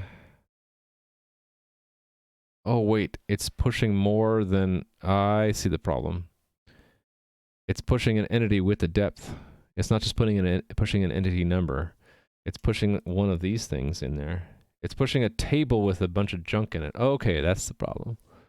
I misunderstood. It's going to be a table containing an entity in it. I messed that up. Okay, that makes sense now. So that means the other test was broken too, right? The NPC heuristic. This was broken too because that is not what's actually it should do. It should do a table with an entity equals.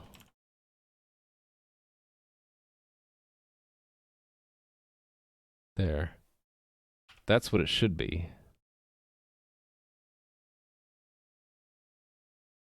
Run that, and then that will break correctly with the same kind of error, I bet. And then to fix it, I gotta go into NPC path heuristic. Instead of doing get a to integer, I have to actually look that up. So get field Lua -1 entity. And then that is the entity one. And then I gotta pop two things off. Two things, there we go.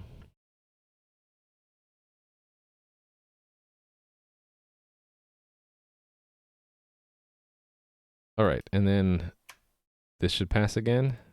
Yes, okay, cool. And then the other one should pass again too. All right. That was difficult to find.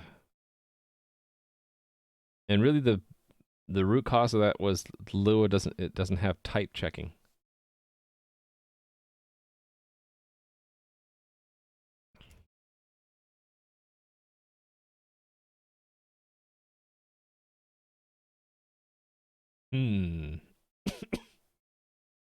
Anyway. Stop that. Update and serve again. As soon as that comes up, then we'll refresh the script and hopefully it'll work again.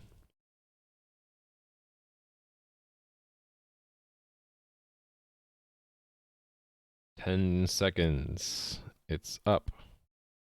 Let's refresh the scripts. Although that should already be in sync. Okay, cool. We're not getting any errors. All right. Nice. So, this is with the heuristic in C++. So we're going to profile this. Go. Oh, and look, there goes George. Doing some combat. I didn't even have to move him this time. So options, we're going to sort by time this time. Going to go to 20 seconds and hit stop.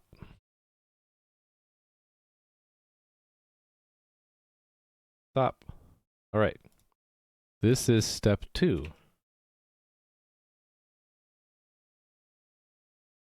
Step 2. All right, so NPC path heuristic. So now it's 18 milliseconds. What was it before? Okay, that's significant improvement. So now it takes 1 microsecond, whereas before it took 17 microseconds. So we cut that down a lot. That's good. Okay, cool. So there's significant in savings there. Probably because of all these calls into with entity component type and then Manhattan distance and then garbage collecting 10,000 JSON objects. So we're not needing to do any of that anymore. Oh, okay. First good numbers for the day. So right, we cut down 300 milliseconds, 250 milliseconds out of that 2 seconds. That's a 1/8 cut. Okay, so let's, you know what I'm going to do is I'm going to amend that last commit. And include that there. And then get checkout step 2, but then reset hard master. Check out master. So step 1 and 2 are together. I still have something in the stash from before. Oh, that was for the ticketing system. I'll have to get back to that someday. Okay, so step 3. What's going to be step 3? It's whatever is still slow from step 2. AI. Going into this one. And that it's act. And act calls... Okay, so tether, guide, and to a lesser extent aggro search are expensive. So what's tether doing? Tether is doing pursuit, trilocation, and find path a lot. Find path... The heuristic is no longer the big one, it's cost. So path cost is a huge one. And then tether probably has a similar thing, right? Tether, I mean a triposition. Yeah, so most of it's in find path, and the find path, the biggest thing is the cost now, the NPC path cost. So if I built that into C++, it would speed this up a lot, hopefully. Did I have anything else on my list other than those two? We did that. We did that. Okay, I had move to entity as a move to entity. Oh yeah, because yeah, that's another big one. In fact, path cost calls that one. Is that what it was? I was going to maybe try to port that one first, test move to entity, and then I wouldn't need to port the path cost at all. Yeah, if that wasn't good enough, I would port the whole path cost, and then the aggro search. Okay, so we're gonna do that next. Test NPC move to entity is a big one. So let's update current task. That is, hold on. This there. And it's too big to fit. Okay. I can use a slightly smaller font for that. Properties. Let's use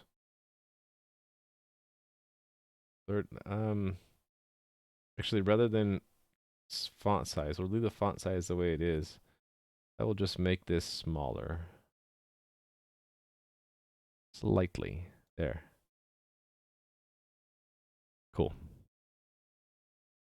In fact, I think I want to make it even a little bit smaller.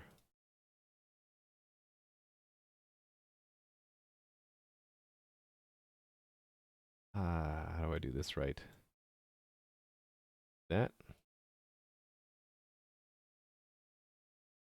How do I anchor? How do I set this to anchor on the top right? Let's see. There's probably a setting here, right? Ah, yeah. Top right. Oh, no, that didn't work. I want the anchor, not the alignment. I guess I can't do that. Okay.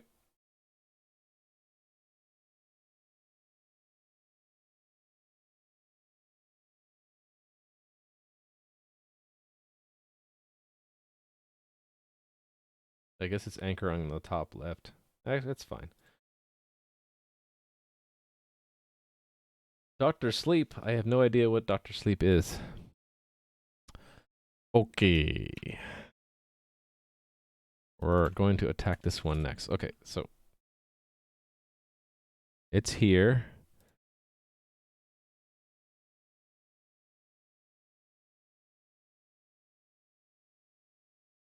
I'll probably keep this outer function in place.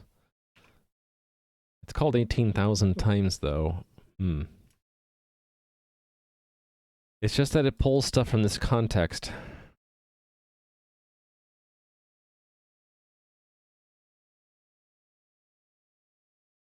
What is it called by? Path cost? Does path cost have a context in it?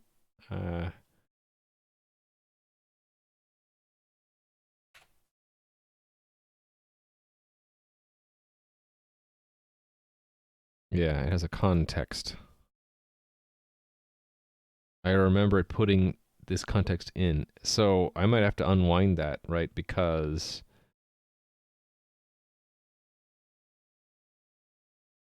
oh, it would just be this line, which would maybe change. Maybe I would pull it out of the context and then so the C++ wouldn't have to do it. Yeah. I guess we can try it in 2 steps here. If I put it into the C++, I don't want to have to change it later. If the only reason it's given this context is to pull out caps and NPC, then I don't necessarily need it to be context. I can just make it NPC caps, right? Or even better than that, I could just make it the NPC entity and then we have the C++ look it up for us. That'd be even better. So like subject entity, target entity. Do I even need a depth? What's the depth? I think I figured I didn't even use the depth, so we don't even need the depth. Just the first two things, right? The two entities, and it checks the target entity to see if it's gone. Checks the subject entity to see if it's a guide or not. If it's not a guide, then the target entity, being an NPC or player, blocks it. Otherwise, it just defers to access check. Okay, we can do this. So how many pathways through this code are there? 1, 2, 3, 4, 5, 6. Actually, and these paths could be combined together because it's really just deferring to access check, right? Well, okay, no, still. We want to have all 3 combinations of that. Okay. I need to set up a test scenario for that. Here we go. I wonder if I could just copy from the Lua test that I have. That's probably what I should do. I should have been doing that all along. Right, so this has... Let's just copy this same test scenario. So there are, what? 3 entities. And the depth doesn't matter anymore because we're not going to check that, right? Permitted, denied, and pass. This didn't check the gone flag. Am I looking at I'm looking at the wrong thing. What am I doing? What am I doing? I don't know.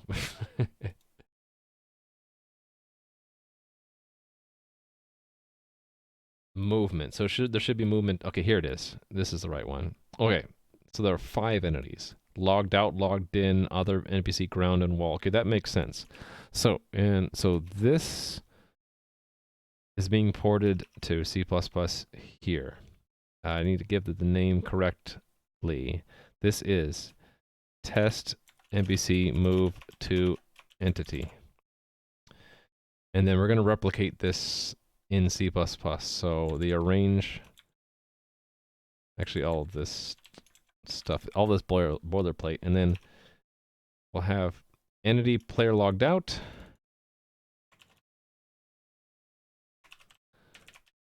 Let's just create all the entities up front. So logged out, logged in, other NPC, ground, and wall.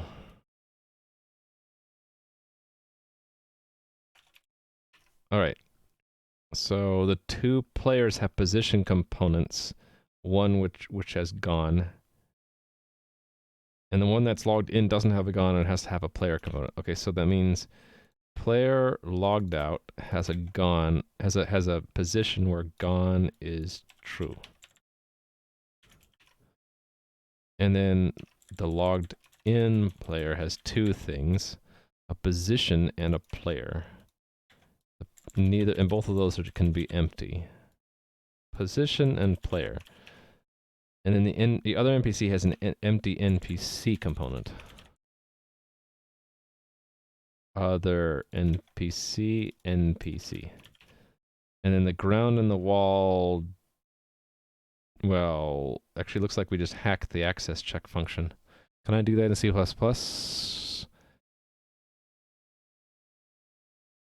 I don't think I can. So I'm going to have to actually fool the access check function, right? So what is let's look at what access check does. Access check. Let me put a bookmark here. We're done there for now. Bookmark. Clear out the old bookmarks while we're at it. Okay, access check. There it is. Okay, the entity has to have a tile.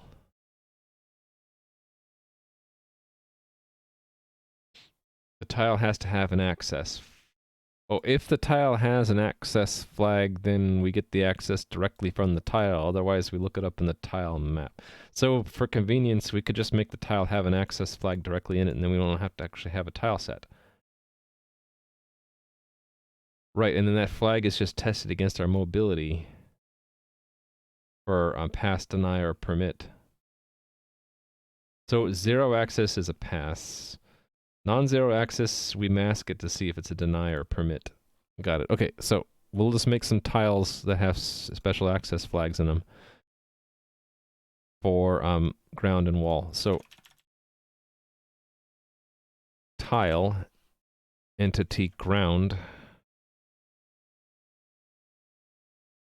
I'm guessing this is a pass one, right? Hold on, what did the test do?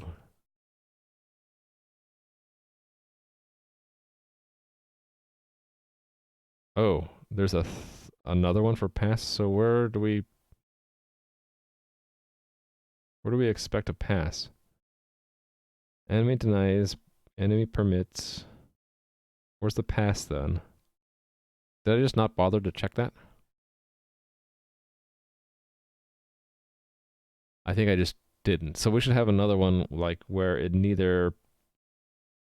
just does a pass, which is a false, false, right? True, true, true, false. Wait a minute.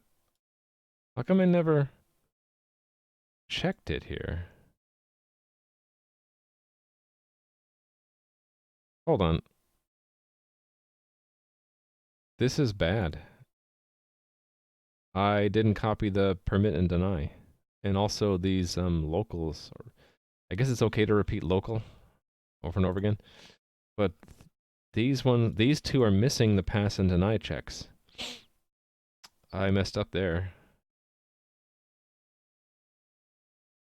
Oh well.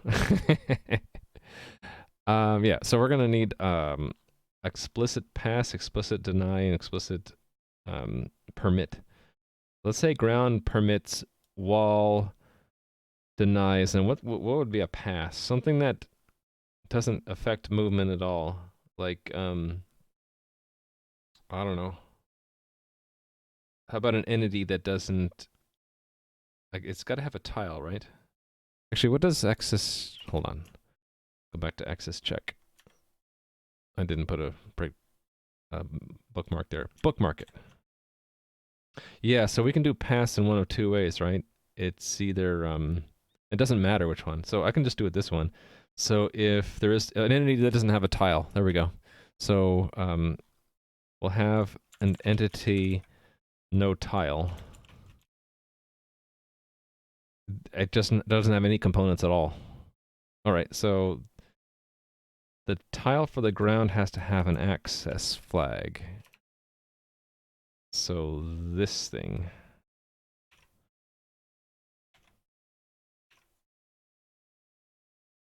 Of 1. Let's say 1 for ground, because we're gonna have capabilities have 1, like I do in the real game, and then entity wall. We'll make it 8, like I do in the real game. And then no tile at all for the no tile. Okay, got it. Okay, cool. So what does the test do next? It sets up a context with a caps M1 guide false. Actually, we're going to be changing that a bunch of times, right? Yeah, we're going to be setting it to false and true and false. Okay.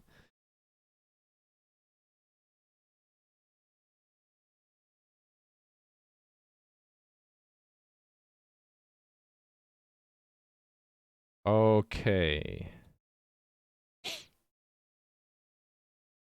So I guess we'll just copy this as is and port it directly into C++. Like so. And then this general format will replace the hold on, let me think about this. Let's do one of them. Okay.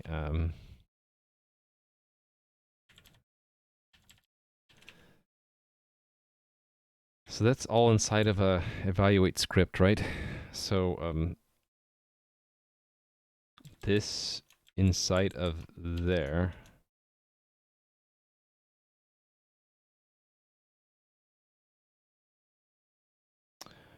Okay. And then the I guess yeah, we'll include that too. So like that. In fact, that is unnecessary, right? If I do that, right? And then this is game colon.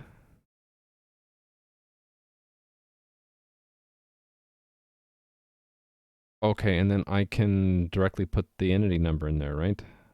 So it would be this one, and I have to turn this into a printf. Actually, it already is a printf, so that should just be %d. And do that. Hey there, Tua Bud. How are you doing? Good evening, or good morning, or a good middle of the night, or good afternoon, wherever you are in the world.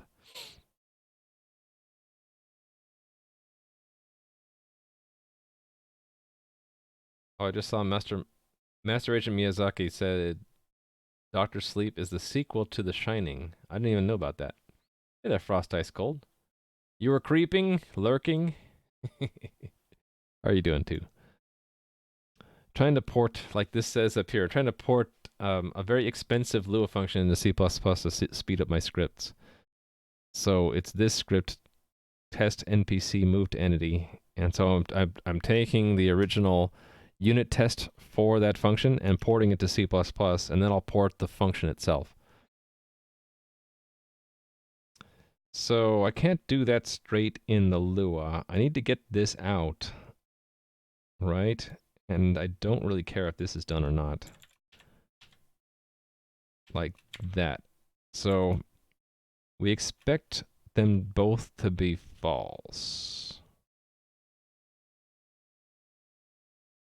Right, because it's gone. Okay. So then how do I check that? Let's break this up into evaluate result player logged out, and we'll just have the assert take care of it. So this I need to have it return. Can I just say return that? Like return that? No, I should make a table that we return. What happens if I return a table directly? Will it wrap it into a array for me? I think it will. We'll just do that. Expect them both to be false. So down here, take this, expect no error, and expect results to be equal to a JSON object, a JSON array of false and false. I don't need to indent that. I can just do that. Like that, right? I think I can just do that. Let me comment out the rest to make sure I got that right. So, comment that out. And then we'll just get that one test to work, and then I'll pull in the other ones, just to make sure I don't waste a bunch of time. So this will, of course, fail because this doesn't exist yet. So I don't expect that to work at all. Yeah, attempt to call a nil value. Hold on.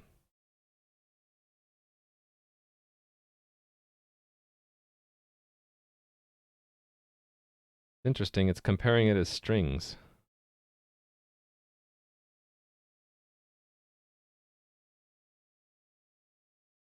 Oh, right, because it has a pretty print thing. Yeah, that makes sense. Okay.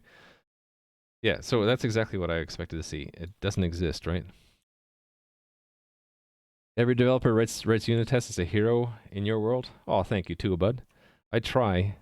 In fact, I got stuck like what was it, half an hour ago, and then I realized, I should just make a unit test to reproduce this bug in the test framework. And then once I did that, I found it almost right away. So I forget it all the time that like the unit test really is helpful in lots of ways, and not least of which is you can reproduce a problem in your test framework. It's much easier to fix it than to like try to instrument the code live in the server, try to catch it there. No. Okay, so I need to implement this now. The table is down here, right? Right. So new function. This one is going to be a test NPC move to entity. Test NPC move to entity. So I need to go to that declaration and copy that to there. Go to there. Copy some of this boilerplate. More boilerplate. Okay. So the self will expect, although we don't really need it right now. And then there's that, and then the Lua equivalent of that is in NPC movement here. So I gotta port that into C++. Okay, should I just take all the code and just paste it here and then change the language? Where's the VS Code command to change language from Lua to C++? See ya, Frost Ice Cold. Thanks for stopping by. By the way, if you haven't seen it yet, before I started streaming today, I made this 2-minute long video that's for anyone new to the stream. Are you new to the stream? Then I have a video just for you. It's only 2 minutes long. It talks about what my end goal of this whole thing is and what I'm doing. All right, so context. Okay, that's one of the arguments, right? Right, context and entity. I think we're going to throw away depth while we're doing this. So context will be argument 1. So that means I'm going to want to do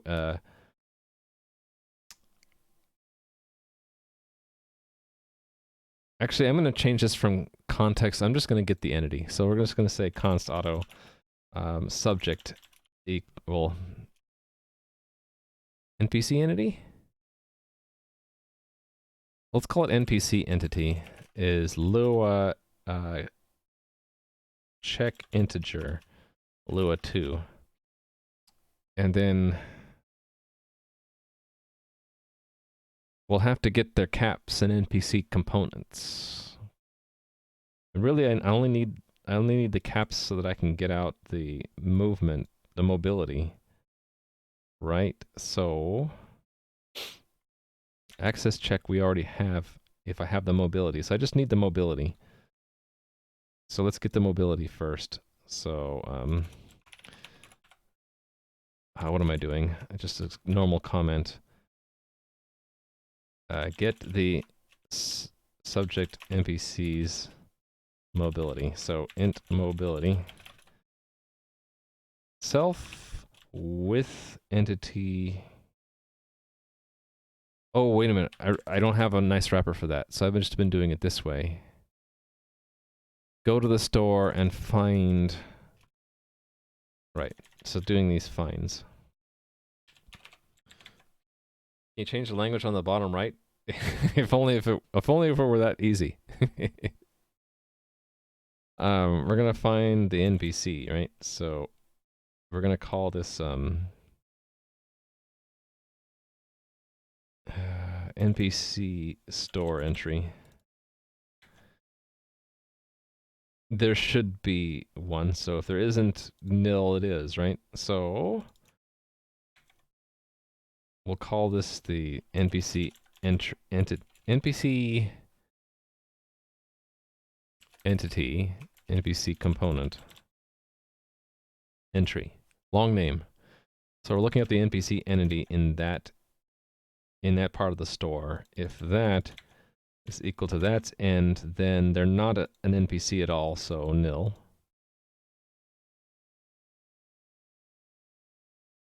I'm actually wondering if I should just return false. No, it'll just be nil. That'd be clever VS Code extension to do the porting for you. No, I was mostly teasing that I'm porting this from Lua to C++. Wouldn't it be cool if I could just highlight it all and say, convert the language for me, will you? So that gets the NPC's mobility. It's kind of gross, but okay. Oh, wait a minute, we're not done. It's, actually, I can move this down to here now. And we can say const auto mobility is interpret as an int this entry's second look up the mobility flag. There should be a flag for that in game constants. No, what was it? Was it key names? Key names. There we go. Key caps mobility. Oh, wait a minute. It's the caps, not the NPC. Okay, I need to fix that. This is caps. This is the caps store entry. And so this is the NPC entity caps component entry. Okay, so that's their capabilities.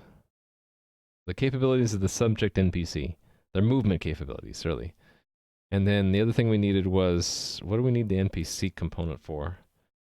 We check if they're a guide or not. So, okay, we'll have to do that too. Determine whether or not the NPC is a guide. This is where I'm a little bit uncomfortable because this concept of a guide is fluid right now. So if I change it, I'll end up having to recompile the server.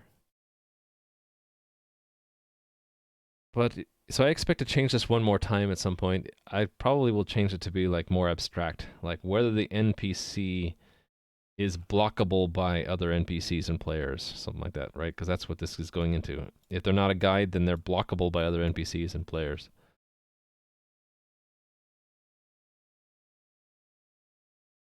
If not, they are blocked by other NPCs and by players as well. Okay, so we're going to look up the NPC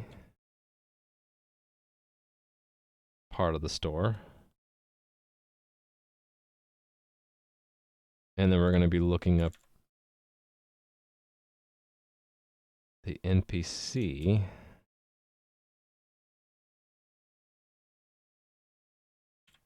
store entry.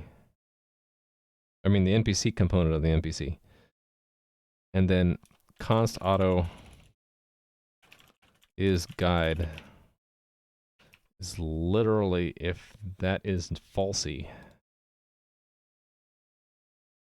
So I guess I'm converting to bool. That's a flag in the game, right? George, let me look at you. Yeah, so that's a flag. So we can just convert to bool, and if it doesn't exist, it's false anyway, right? So that second guide. I hate the hard coding it, but that's what it is. That's literally the same as that, only in C++.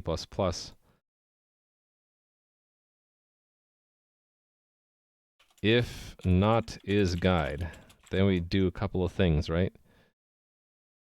If the other entity has an NPC component or a player component, then we're returning false true. So has component is just another lookup. It's like this, so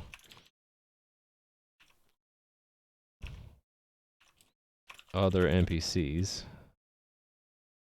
So it's oh, we didn't extract it. That's the other argument. Target NPC. So we'll say target NPC component entry.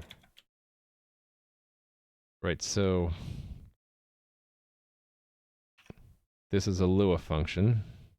We're returning false and true. So it's Lua push boolean false true. Unfortunately, that's how do they have constants like Lua true? No. I think it's just 0 and non-zero.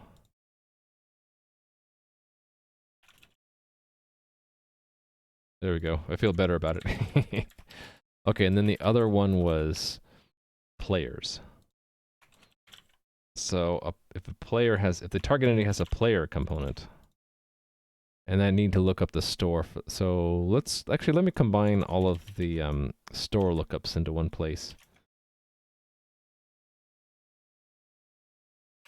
So this is access various categories of components. So caps, NPC, and players. Player store entry. Okay. So that's player store entry.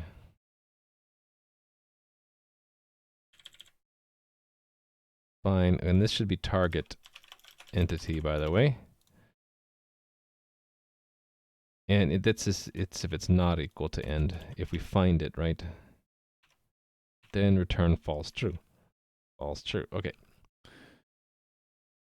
And otherwise we fall out and we defer to the access check. So that's this comment.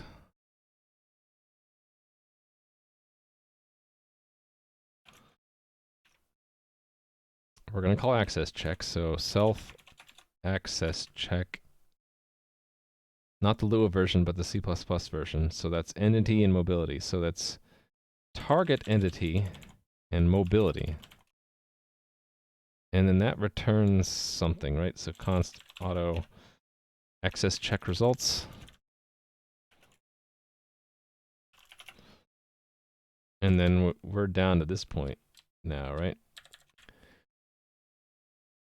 So here it's almost exactly the same as the Lua, only the thens turn into opening braces. That turns into an else if, and that is an ending brace. And then these, it's like access check result permit. And that's deny. There we go.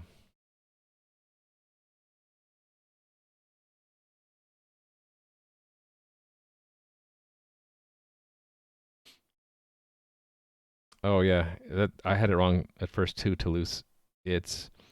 I hate how find returns an iterator, and to know if the iterator is pointing to anything, you test it against end, and if it's not equal to end, that means it is pointing to something. So this basically says this entity has an NPC component if this is true.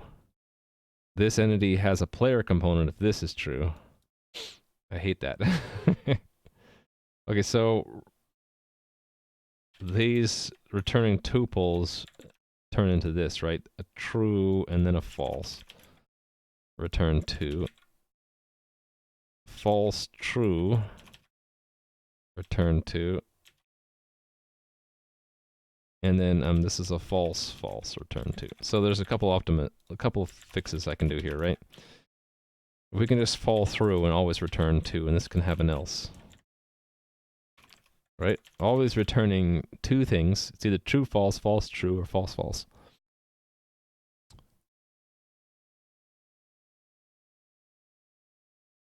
So that's my first attempt. Let's see if I got it right. Got some warnings about types not matching. Where are those?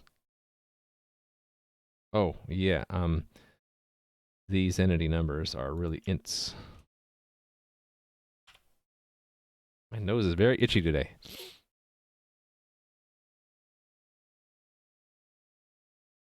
All right. Moment of truth. Will this test pass? Nope. Okay, why not? Bad argument number one. Oh, that's right.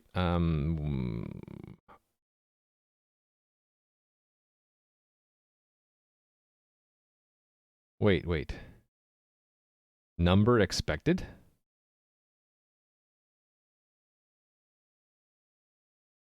Should be a game expected. What did I do wrong?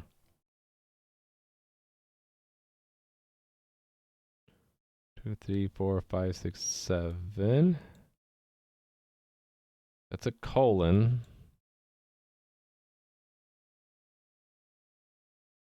Oh, right. I'm changing this around, right? So that should just be the entity. Shoot. So instead of... So I need to set up an NPC entity, a subject entity, after all, don't I?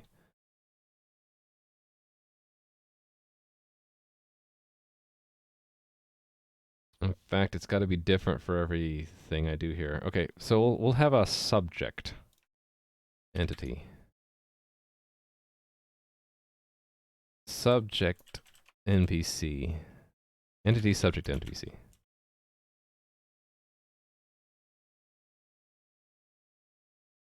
And I think per test we're going to have to set this up, right? Actually, they're always an NPC. So I should just go ahead and create it, right? NPC, entity subject NPC. But we'll start it out as empty like that. The indent on raw strings hurts your OCD. It doesn't have to be that way. I was trying to get a mixture of like what you do in markup or Discord to mark that this, actually that's not exactly it. It would have to have that end delimiter. So it would be cool if this worked this way, that it could see those delimiters and say everything inside there should be interpreted as Lua. And the reason I don't indent that, I guess I could indent it. Actually, there's no problem in indenting it. I'll just indent it there. That should help. But it's not complete because, thank you for the follow, by the way. It's not complete because it doesn't do the syntax coloring correctly anyway. But it doesn't have to be like this, you know. This is maybe the closest I can get to what I want. Yeah, I'll indent it. That should help Piano Boxer and others. It's just when I hover over, there's all that excessive space in it now. If you could tell C++, not only do I want to make this a string, but also discard the indentation, that would be cool. But I can't do both. Anyway. Yeah, we're going to change this. It doesn't have a context anymore, right? It's going to have two numbers in it. Subject NPC. Entity subject NPC and entity player logged out. And then, oh, I forgot I have to have the caps in there. Right. This is wrong to begin with. It shouldn't have been in the context, should it? Yeah, I don't know why I did that.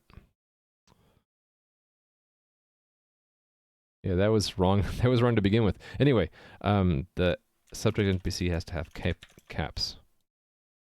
And the caps in here should be from the key name. 1. Okay. Did I do that right? Mobility and access. Got it. Okay, cool. And then this goes away. And we should mark that they... Actually, doesn't matter because the entity's gone. Okay, let's just try this.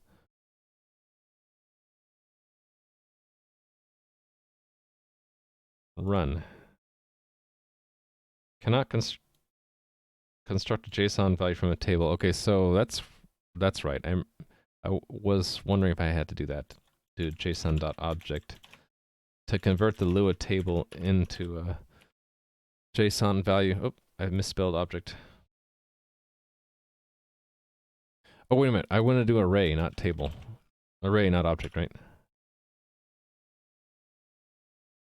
Yeah, okay. Let's try that. Cool. Okay, that worked. So let's do the next one then.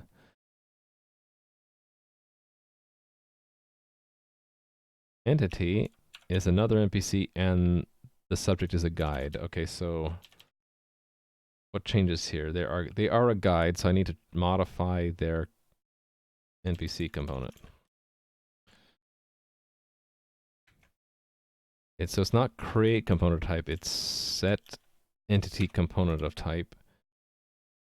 Type entity and okay, so this will be guide true.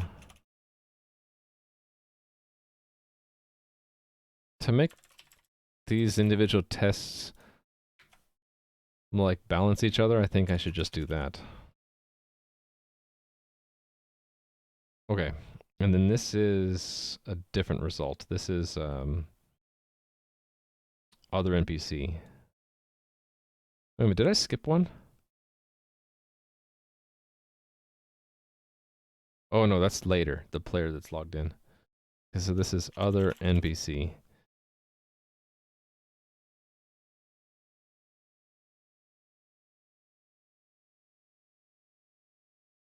Okay.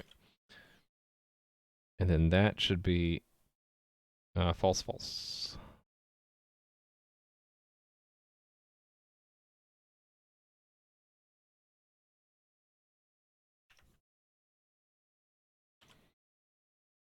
All right, let's try that.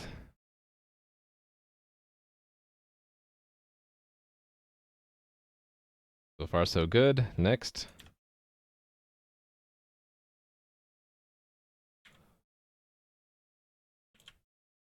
Entity is another NPC and the subject is not a guide. So it's this, but guide is set to false. Or not present. And that should be false true. So I should probably have another name here. Evaluate result other NPC, subject is guide. Subject is not guide.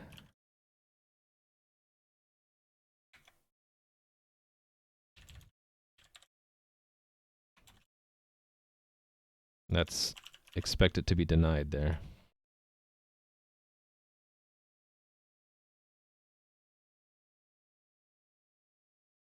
So run. So far so good. All right, next. We're on a roll now. Entity is a player and the subject is a guide. Okay, we got this.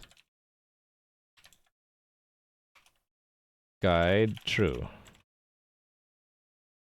Evaluate result.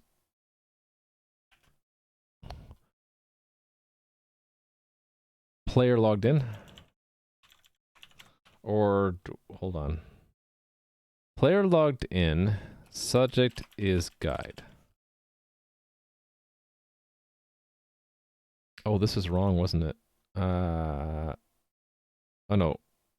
No, that was correct. This one's wrong. Entity, player logged in. There we go.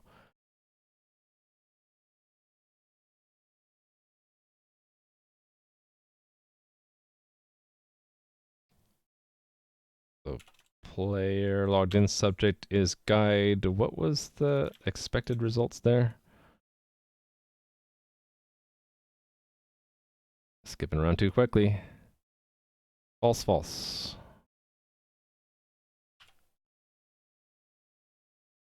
Yeah, using Google Test Framework. Yes.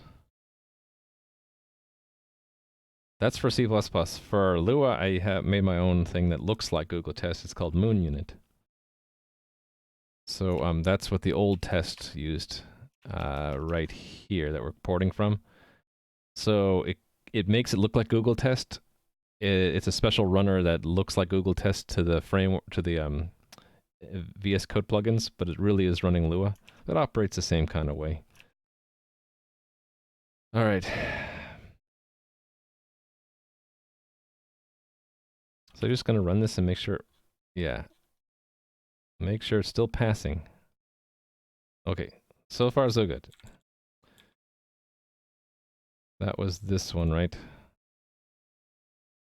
Oh, wait. Oh, no, that's correct. Now it's when they're not a guide. Right. Okay. I mean, this is a little bit cumbersome, but it's worth it, I think. So not a guide. Not a guide. Should get a deny at the end.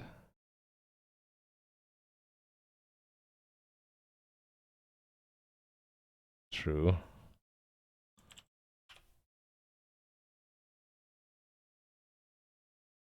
Oh, messed something up. Is that not what I named it?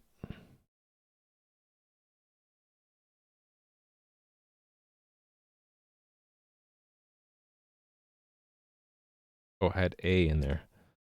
Okay. It's a long ass test. Oh, it's right here. I just run it there. Okay, good. Good. Get in there. How many more do I have?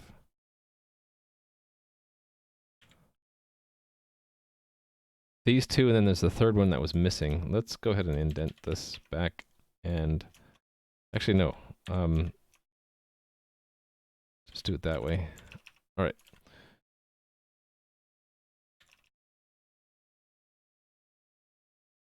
For these ones, guide is false. And it's ground. So entity ground. So evaluate result ground.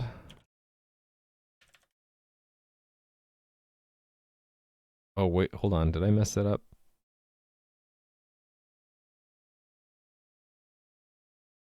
Oh, entity that permits entity ground should be clear there. It's the ground, and then that I'll leave those comments in there for just a second. Entity wall denies NPC access, so that should be wall in both places. I should have used multi-cursor there. And then I want to have a third one we haven't done yet. Entity one without a tile neither permits nor denies. So result no tile. No tile. There we go. Okay. This we totally don't need. And those I had forgotten to check the permit and deny from the original test, so that was bad anyway. So there's 3 more. This one is ground. And ground is a permit, true, false, deny, right? And then this is wall. Wall is false, permit, true, deny, and then no tile is false and false.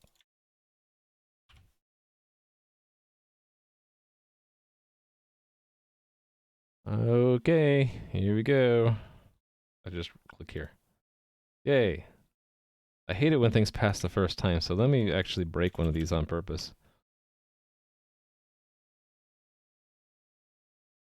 I want to actually see it fail correctly. Yep, okay. I kind of like that it shows that. It did the print 2 correctly, and it actually works. Alright, so I should remove the script from the Lua, make sure it's removed, and then we'll try that, make sure that the Lua stuff actually passes now. A lot of places I gotta go change things. Okay. So here's the original, we'll remove it. It's gone. So this has to go through game now. And we don't pass the depth anymore, right? And the context, we need the NPC entity instead now. I forget where that was in the context. I'll have to look on AI. Where do we set up the context? Oh, it's NPC entity. There we go. So that's what I want to pass there now. There we go.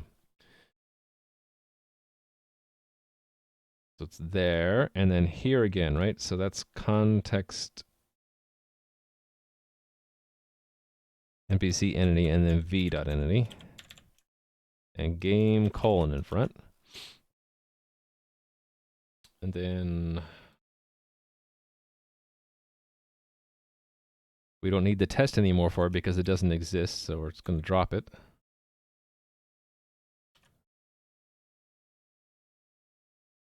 Okay, here's where I got to be really careful now. These stubs need to be updated to reflect what this is actually going to call. So these all got changed, right? So we'll do a multi-cursor, and we do game dot equals a function self, and this is subject, and then I guess we'll just call this target, and then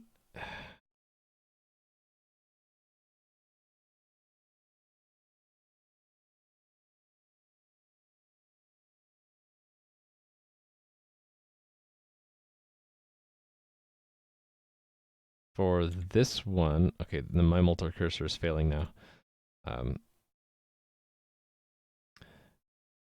This should be,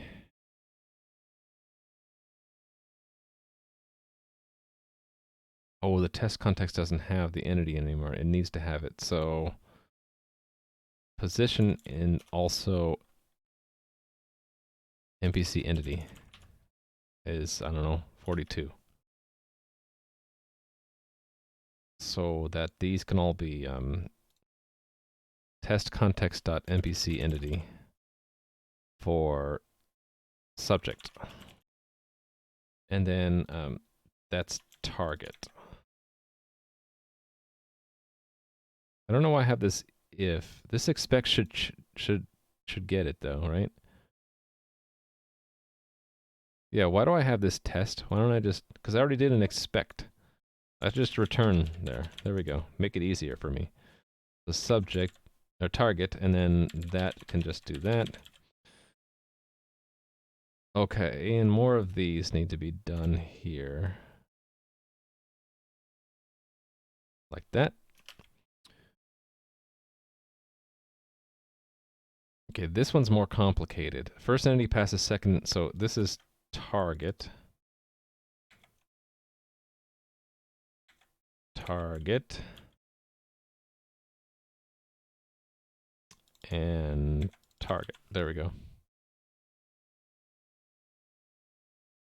Okay, I think I updated that correctly. Now this one, again, game dot, and then this is self subject target.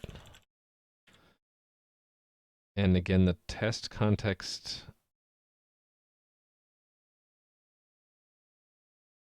That's weird. I never actually filled it in with anything. Huh. Let's fill it in. NPC entity is 42. It doesn't matter what I put there. And then, yeah, so this should just be NPC entity for the subject. And then target is what I'm calling entity now. And then I don't really care about the depth, do I? So I'm going to get rid of that. Or, yeah, who cares? The depth isn't needed by the path cost right now. Probably never will be. Depth is just used to decide drawing order and a test order in permitting and the access check stuff. So, yep. I don't need these depths, do I? Let's just remove them because no one cares. Okay. I think that's right. Okay. And then in here, that's the one I just did. Okay, so we're good. So I should just be able to run all the Lua tests and see that I didn't break them. Oh, I broke something. I didn't close something in movement test, line 10. Oh, yeah, missing a comma. So run it again.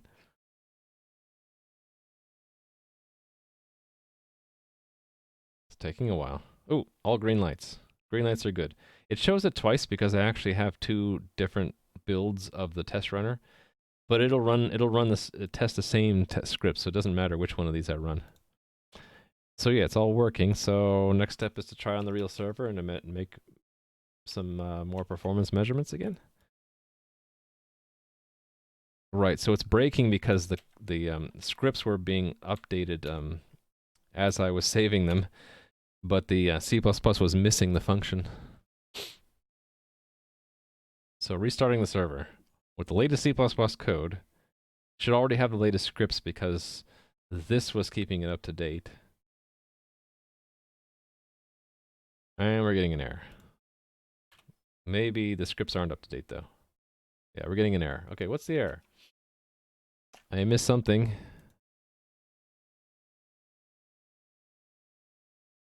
Test NPC move to entity is a nil value. Did I not build that right? I probably didn't do the updater correctly. The glue of those stickers on the laptop, the Intel Windows ones, start to wear off. Just had one stick to your hand? Oh no. How much nerd cred do you lose when your stickers on your laptop start coming off? Okay, something's broken. Obviously. Gotta figure out what it is.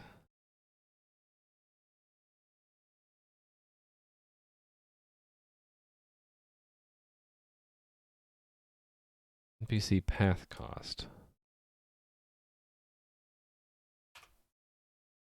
Test NPC move to entity is a nil value.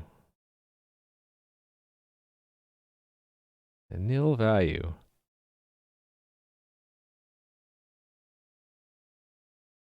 Why does it say it's nil value? Did I misspell this? In the table? Not here. In here. It's not nil. I mean, it's not misspelled.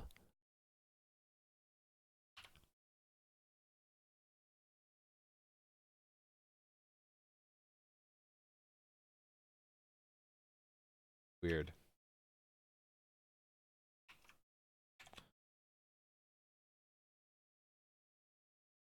We'll just try building it again. Maybe I didn't build it. I probably forgot to build it because it's building a whole bunch of things now, and I didn't touch more than one file. I probably just did a silly thing and forgot to build it. No, they had the game prefix. I think I just didn't build. I think I was just stupid. It happens, you know. Update and then serve.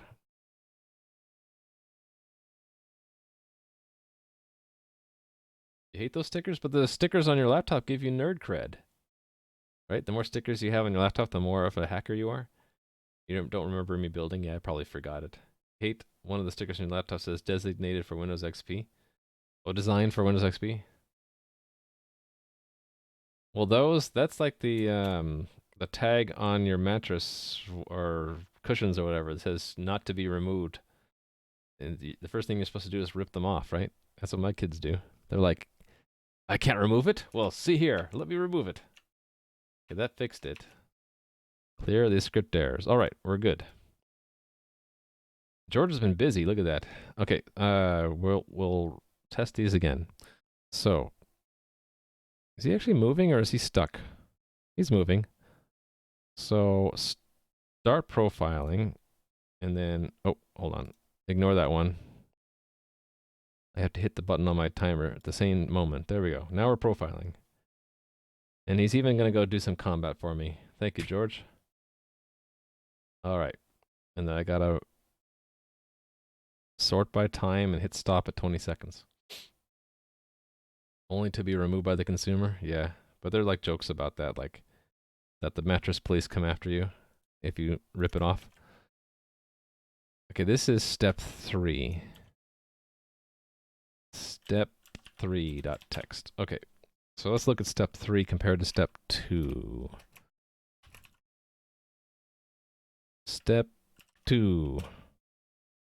this guy, right, used to be 39 microseconds per call. Now it's 20 microseconds per call. Okay, it didn't reduce it quite as much as I hoped it would.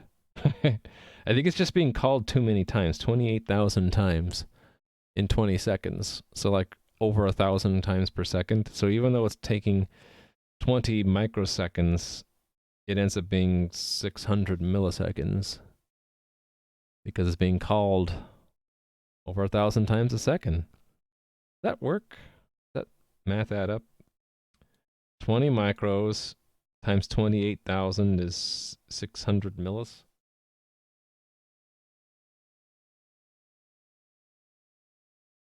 Probably. It probably was. Yeah, it's however many. It's the same amount of time, right? Roughly. It's just how many times does he go off and do combat, right?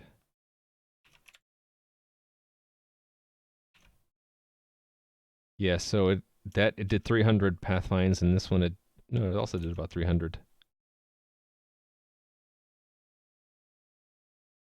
I think the longer it has to search to find the path, the broader it searches, the more times it's going to call this function. So this is probably not going to be enough, right? So it had a very small impact, only 30 milliseconds less. Okay, so not so good. I'm starting to think I'm going to need to not just have it in C++, but it needs to be cached. In fact, maybe it moves back to Lua, but gets cached.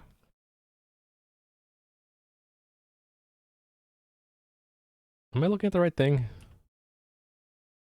No, I'm not looking at the right thing. What am I doing? I'm supposed to be looking at this one.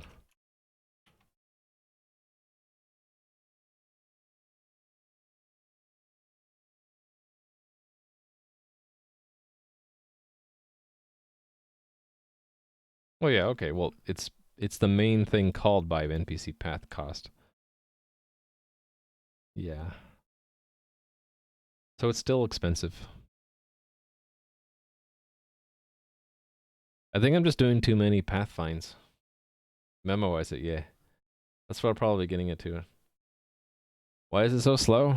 I think because, I mean, the path find, if you call it once, it's only 20 something milliseconds. Actually, wait a minute. Why is one call 20 something milliseconds?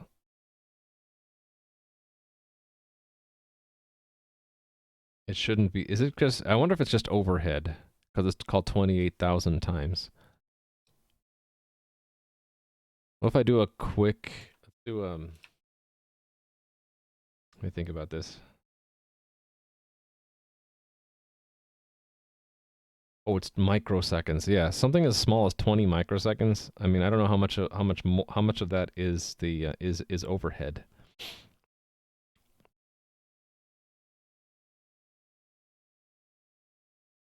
It's not debug mode, it's release mode, but there's going to be the overhead of the instrumentation. I never did figure out how much that is.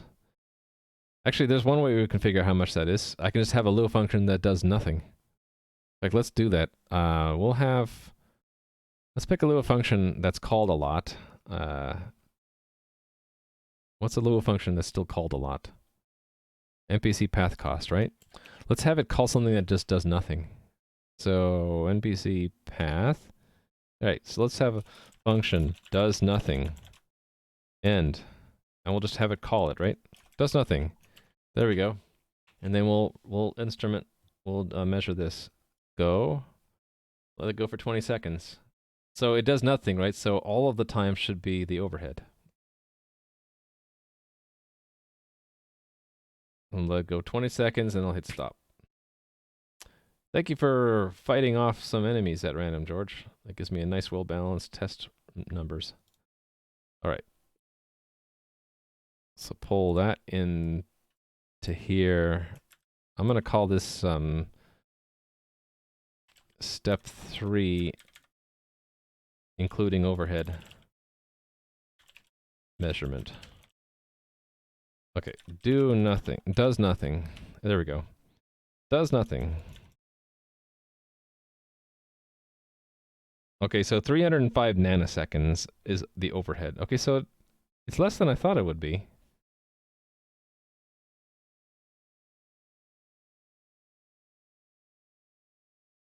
So this is sort of still significant then, right?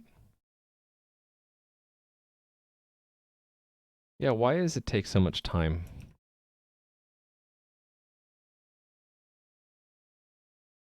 This is still taking a lot of time. Is it all of these fines of the store?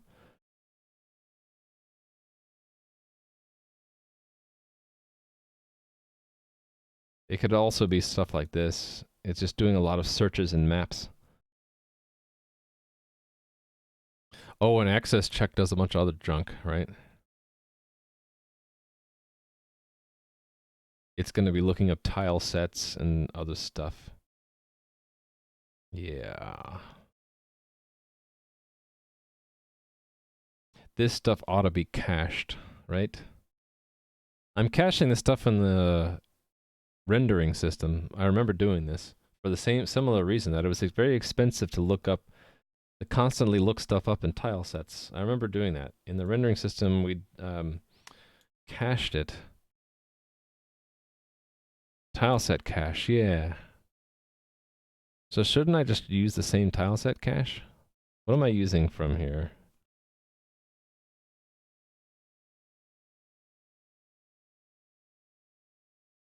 I'm using the access flag, right?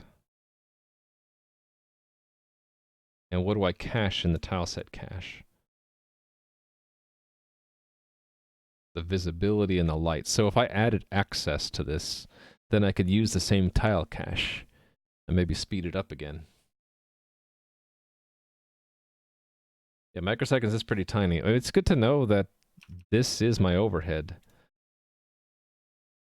Something that does nothing still takes 305 nanoseconds per call.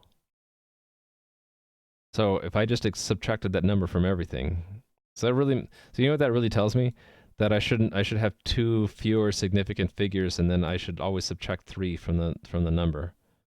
So like the next function, for example, really is 100 nanoseconds, not 470, right? Because doing nothing still takes 305 of overhead.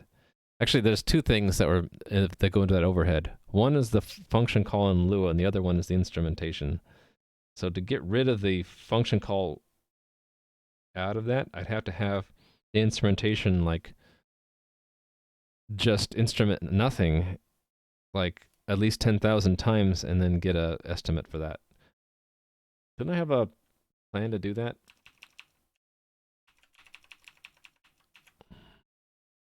Here somewhere?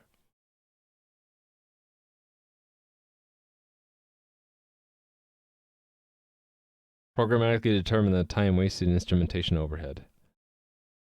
And this ended up being false. It really was taking a lot of time, I think. Actually, I'm not sure about that. Yeah, so let me actually make that oh, I have a lot of windows open that I should be closing. Okay, I have like 5 of these windows open. Let's just close them all. I copy pasted from them and forgot to close them. I'm like alt tab, like whoa, there's a lot of those windows open. Okay, I'm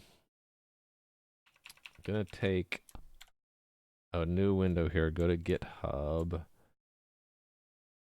Moon clock. We'll make a new issue here. New issue. Automatically measure instrumentation overhead and deduct it from reports or from other measurements. Let's make that the description, and the title should be something shorter. Account for instrumentation overhead. Automatically measure instrumentation overhead and deduct it from other measurements. There we go. Now it's a real issue. Okay.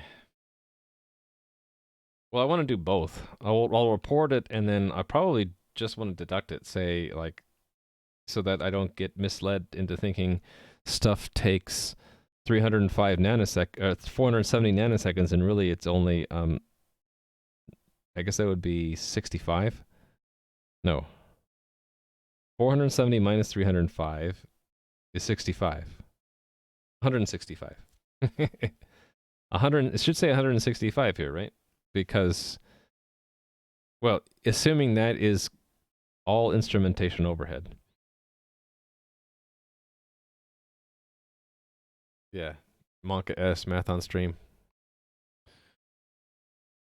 Anyway, it's obvious I don't need to print that many significant digits, right? Because doing nothing, probably most of that is instrumentation overhead. Actually, I don't know.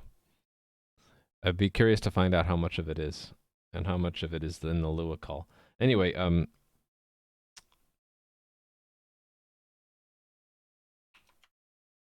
should I update today's plan to say that rather than going into this, this is still not fast enough, so...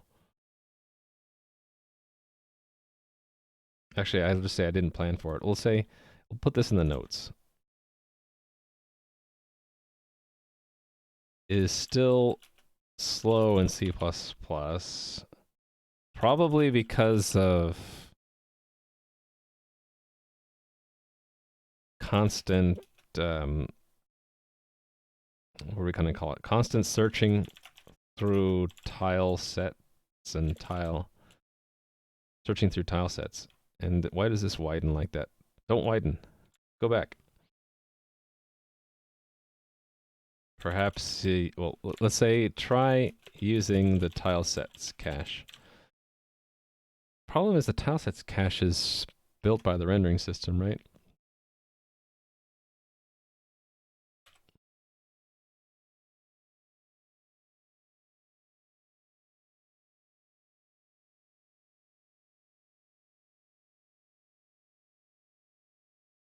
There's where we use it. Where do we build it? Oh no, the tile set system builds it. It builds it on update. And it's... Why are we polling? Every second? Oh. It polls the tile sets. Hold on, let me see if I understand this. Every second it looks at all tile set components and sees if the version changed, and if it did, it updates the cache, right? Right, it's invalid if it's not in the cache at all, or if the version is different. Right, so it could take up to a second before the tileset cache has something valid in it.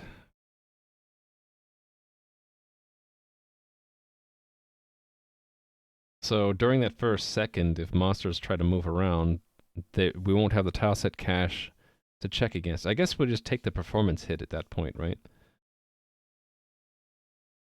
Or do we just say no monsters get to move until the tileset cache has been loaded? What would be the harm in denying all movement until the tileset cache is loaded? Everything would just pause for a second on whenever there's a leadership change in the cluster. Actually, I don't know if I like that. I wonder if we could force a tileset reload on start. Like on start, actually do this too.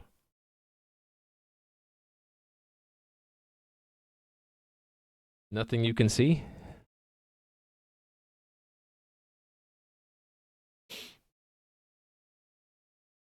Stretching. No soda in the guide again? No, what I'm saying is, until the tileset cache is loaded, nothing could move. But that loads after 1 second, or I can have the cache loaded on start. So then it would happen, it would be available right away. And the only downside then would be if I change, let's say I change walls so that walls can be moved through now, It won't actually take effect for the movement system until a second has elapsed. I think that's fine. Because how often am I going to be changing tile sets? Hardly ever, right? Most of the time it's going to skip right through, it'll be skipping right through and not updating any caches. And it'll bypass that 4 and bypass everything. So most of the time the tile set system will do nothing and just use the cache. Yeah, just at the beginning. So every time every time there's a new leader in the cluster, there will be a slight pause while everything gets cached. I think I'm okay with that. The alternative would be what? If this caching takes a long time, it could be something that's asynchronous. And then until it's built, what would we do? I could either have code that doesn't use the cache, or I could just say, hey, nothing can move until we've loaded the tileset cache.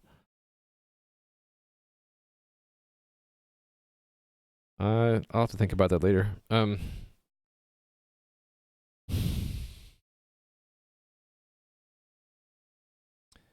Let's use the tileset cache and include the new information that we want. I need to check to see if the tileset cache has a test. I don't think it does. It really should have a test for it, though. Oh, no, I do. What does the tileset system test look like? Added, changed, removed, not removed. Okay, what does this do? An update to the tileset. Oh, it's a message sent where? To the camera. Oh, does a common thing have a camera? Yes, we have a camera. Okay, so this isn't checking the side effect of the tileset cache. I kind of want to have a test for that to make sure the tileset cache has what I expect it to have, and then I can use it from the place we just made. Actually, it's going to be an access check. The main bottleneck here now is access check, right? Test NPC. We can't see it anymore, but like in step 2, we could see it, right? It was at least half the time was spent in access check. Actually, I expected those two numbers to be closer together. Why are they not? It'd just be overhead? What else does this do other than access check?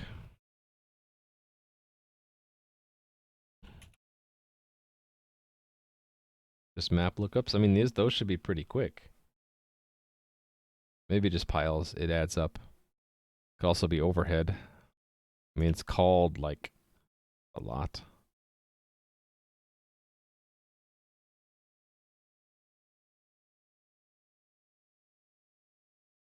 Right, the epic unknown. What the problem is when the leader first gets elected, it has no cache to begin with. So what does it do until it builds the first one, right? So yeah, that's actually what it does now. While the tiles, hold on, stash that.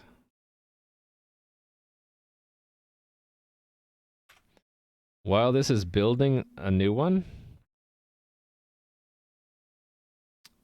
the old one's still used. I think. Actually, hold on. No, this is all synchronous. So yeah, sure, I could do that if this update actually takes a long time. I actually don't think it takes a whole lot of time though. I don't have measurement numbers for it though. I'd have to run it in the Visual Studio Performance monitor. I think back when I did this, we got it to where this system is now insignificant because this hardly ever needs to build anything. But I never really looked at to see how long it actually does take when it actually builds this stuff. Like, how long does that take? Let me put something in for that. So this would be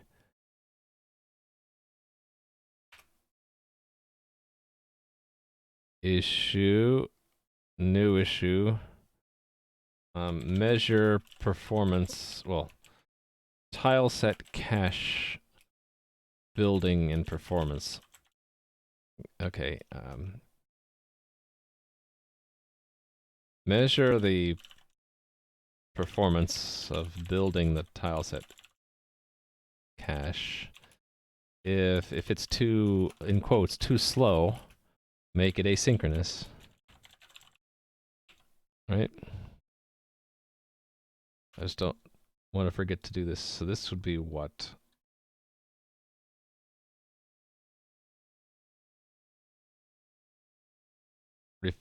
Cleanup or optimization work. There we go. Refactoring. Submit new issue. There we go. Can you build the cache before the server is ready to be voted on? Yes. Actually, that's a really good idea. I like that. Point for you. Actually, that's worth more than 1 point, I think. Let me round that up. Okay. Auto-completing your name is hard. How come it won't? Okay, because it's... Okay. It's hard to... Let me round that up to 3 points. Hey there, Teston. How are you doing? And the Epic Unknown. I forgot to wave to you, too. Kind of slid in there with your ideas. Great ideas as always. And then someone else I forgot to say hi to. Omitted Brain. You're asking what framework I was using. And then Toulouse answered you. Hi. I like to wave to everybody who chats. Alright, so let me put that into that ticket here. So,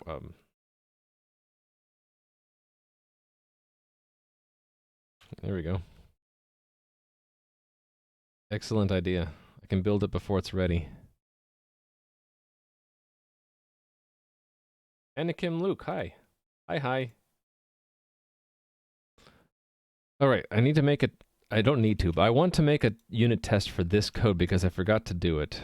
Or I was too lazy or something. So let's do it. Tile set...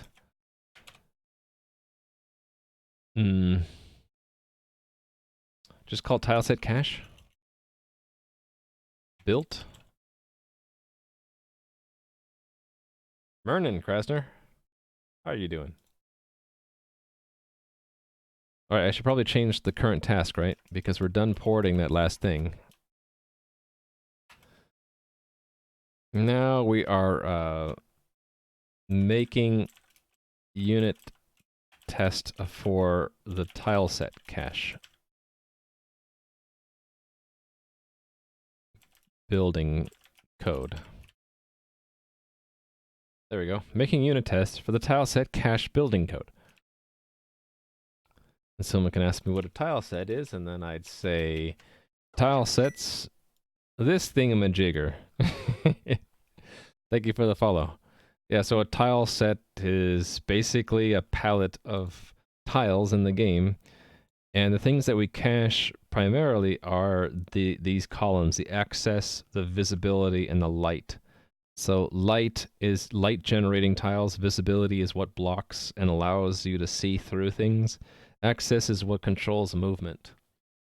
And they're all the access is a bit mask. It's tested against an entity's movement capabilities right now. Actually, so is vision. Vision is supposed to be tested against a camera's vision mask. I don't know if I actually do that though. I think I actually do.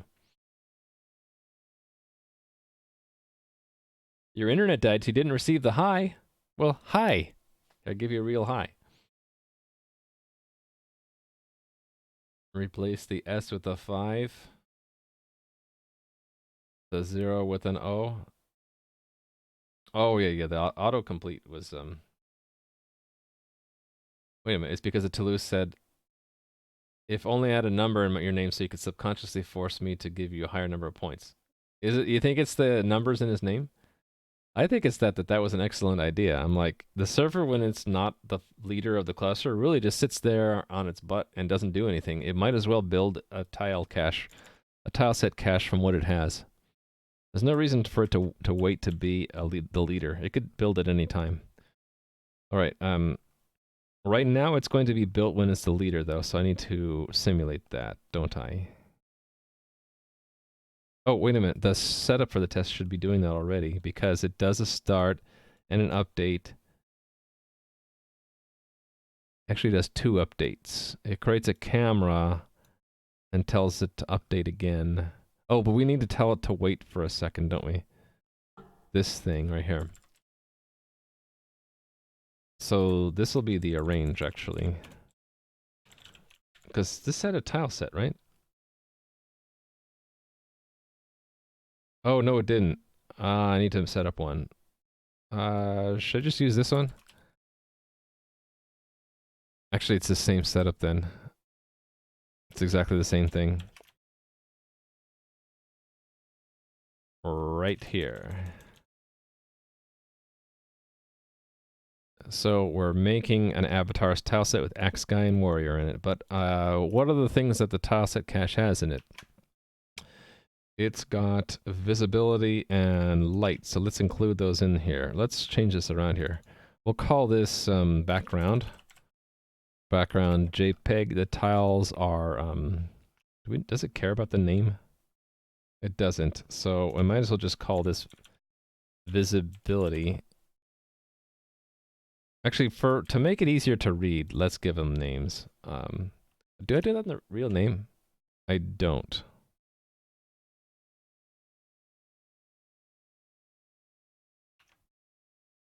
Wait a minute, tiles don't really have names. Tiles have texture coordinates and other things in them. Hold on, let me look at entity 47 for example. Fetch.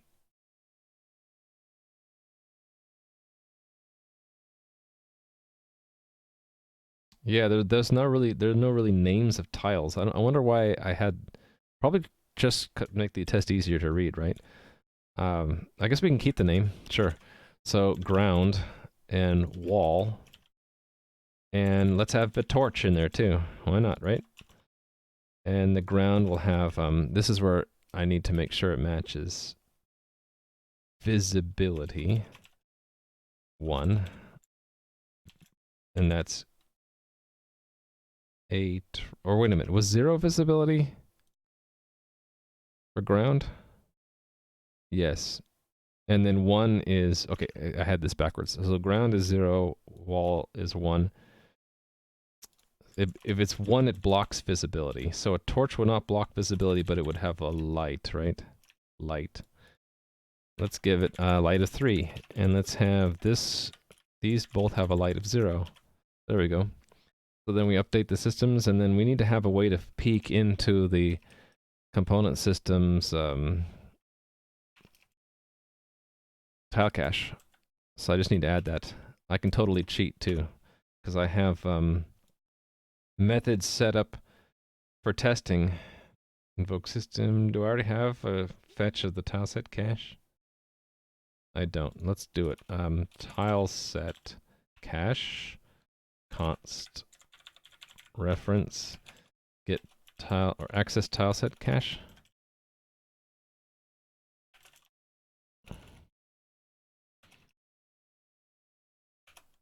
Provide a read-only access to the tile set cache.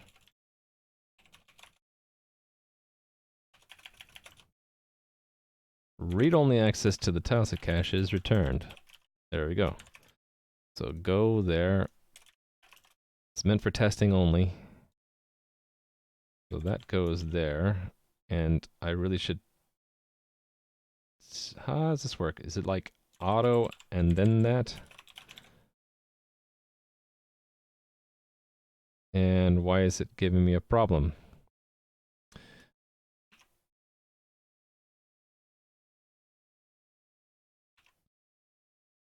Probably because I need to say auto there. No, it was right the way it was before. Hold on, what's wrong here? Declaration is incompatible. Why?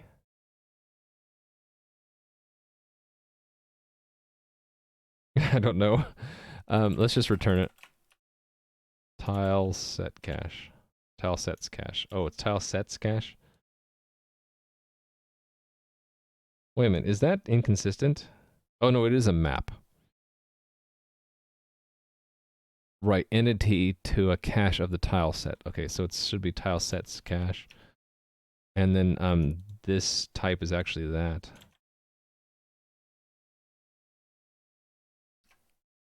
There.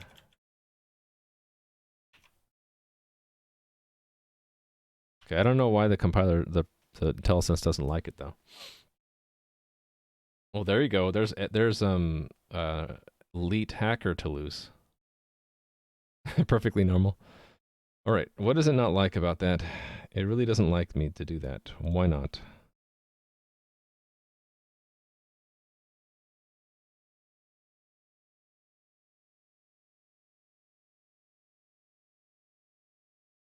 Is it because this is declared?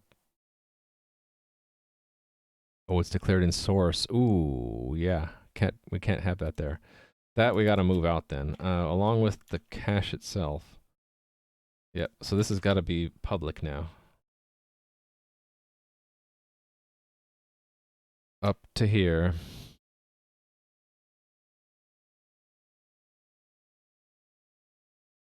Well, I could put it here, right?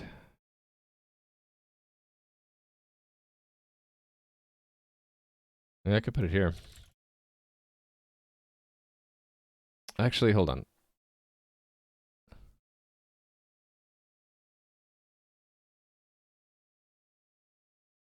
We can put it right here.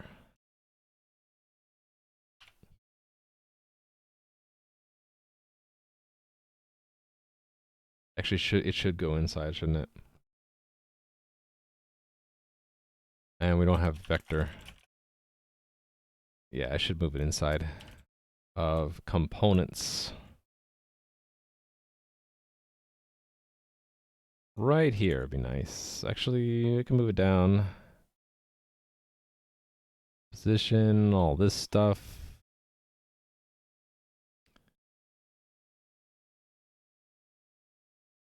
Oh, there's a lot of structures declared in the components in the ECS. Reachable place. Reachable places. Okay, we'll put it here. Tileset cache.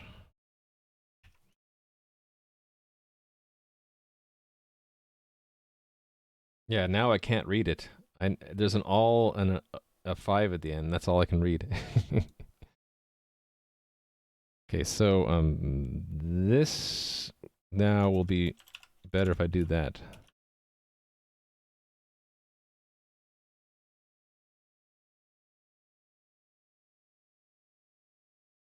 Okay, and then in the tests there, we would get it. Const auto tile sets cache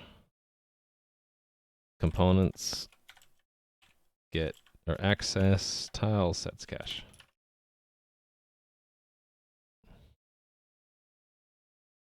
Then I can do direct. Actually, can I?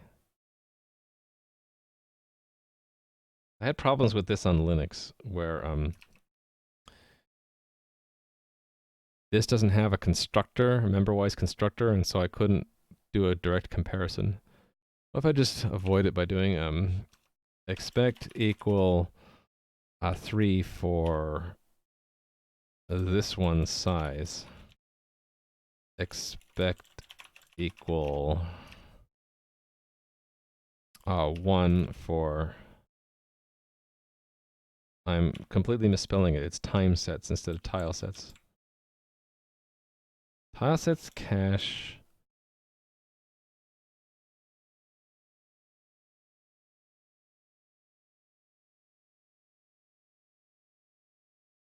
Tile set.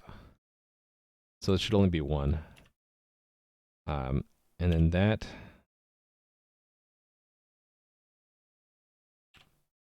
It's not helping me.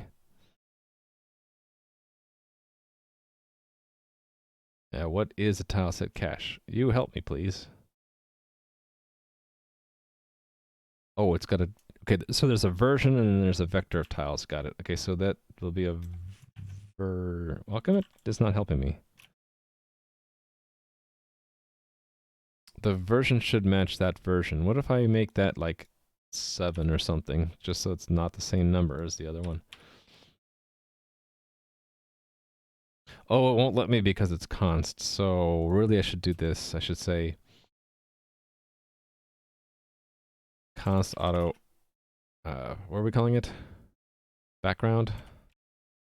Or how about tile sets cache entry? Tile sets cache dot find tile set. Assert false tile set cache entry equals tile sets cache end. That bizarre check thing again, and then I can use this and point it directly to second dot. And the first, I don't need to check the first, right? Okay, so this version is 7. And then there should be 3 things in it, right? Tiles dot size. And we can do an assert for that. And then the individual things. So visibility 0. Tiles 0 dot visibility. And light. And then 1, 1, and 2, and 2. So what did I set? 1003. 1003. There we go. Okay, good. Run the test. Passes the first try. I hate that. Let's change that to a 2 and make sure it fails correctly. Cool. Failed correctly. So this checks the cache. So now I want to add to the cache the access. So access. And that is what it's actually in there, right?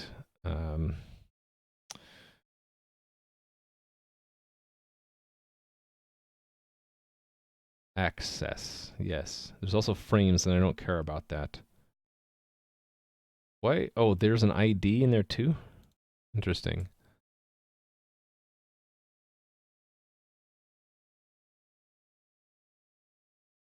Huh. I didn't realize that there was an ID in there too. Is that in there? It's not even in there, so wait a minute. How does that work then? If there's no ID in the tileset cache. Is that a bug? Is it assuming that the IDs count from 1? Hey there, Cthulhu. The job hours are killing you? I'm sorry about that. Well, I shifted my hours to be later, so there might be more overlap now. The golem has not been extinguished yet. He's still wandering around the multiverse looking for you. Gotta watch out. Yeah, right now I'm making a unit test for this thing called the tileset cache, and I'm doing that because the performance metrics are showing me that just looking up, or is it access check, is taking a significant amount of time. I know it doesn't look like a lot for 22 microseconds per call, but if we're calling it like 10,000, 1,000 times a second or something, it adds up to a lot of time. So I want to reduce that number as much as I can. It's a big contributor to the overall, I mean, it's not bad. Out of 20 seconds, it takes 1.7 seconds right now, but still it's a lot of time going into that access check, right? 0.2. It's actually not as much as, I'm not going to get as much of a gain as I thought I would. Where's all the time? Is it in the pathfinding? That I'll probably need to also address that. So yeah, I'm just trying to cut down the amount of time that my game takes in running its game systems right now. What was the other one I was looking at? Try?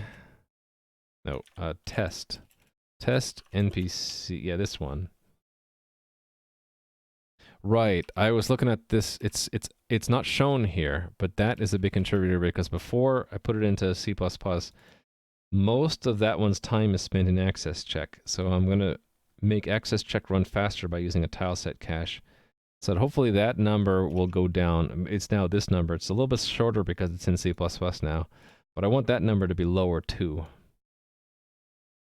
Not doing predictive movement. We're cutting down the amount of processing time it takes to move these NPCs around. Where did George go? Oh, there he is.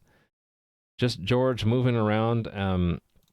These slimes moving around in their little area. It's taking a lot of time now because they're spending a lot of time doing things like checking to see if they're too far from home or checking if there are any enemies within their range.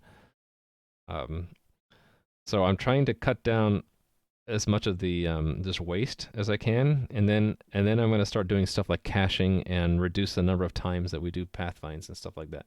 Hey there, iGrok. How are you doing? By the way, there is a new link. Are you new to the stream? I have a video just for you. It's only 2 minutes long, and it sort of talks about what the heck I'm doing.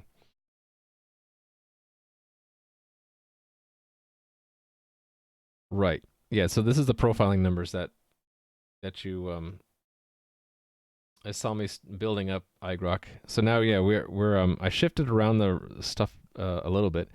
It wasn't showing the total in this first column before, but yeah, and also we weren't sorting by most expensive functions.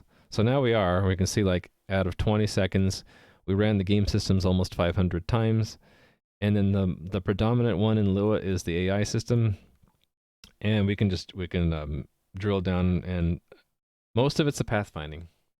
How do you do the profiling? I made this cool add-on to Lua called Moon Clock.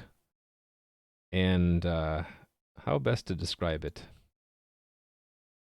I guess we can look at its own unit test to demonstrate what it does.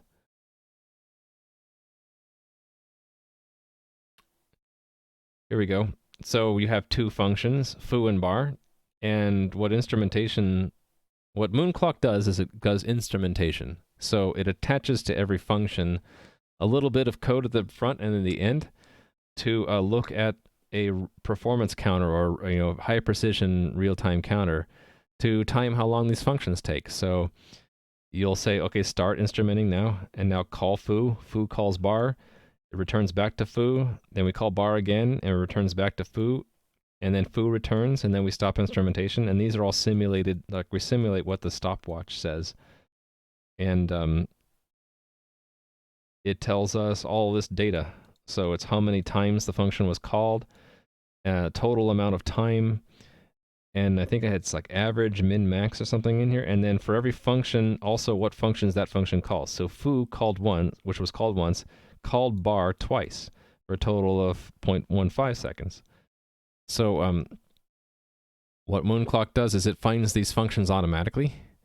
And so if you run it in the actual game, you end up with a big report of all the functions that are called in Lua. And then how many times they were called for a total amount of time. So it's pretty cool. I was aiming for something similar to what Visual Studio gives you when you do performance measurements in C and C++. It's a similar kind of thing. I think the Visual Studio one just like polls every millisecond. It'll pause your program and figure out, well, what's your stack trace? Mine is actually going into each of these functions and adding a little bit of code at the front and the end to measure the time. So I can show you the default instruments. Report? No, hold on. I forget what it's called. Let me find it again. I might need to get another drink too. Oh, it was a default. It's default something. How come I can't find it? Here we go, default. So here, this ends up being called before every Lua function and then after every Lua function. So what we do before is we track like which function we're about to enter, and then we're getting the current time of the clock and storing it on a call stack location thing.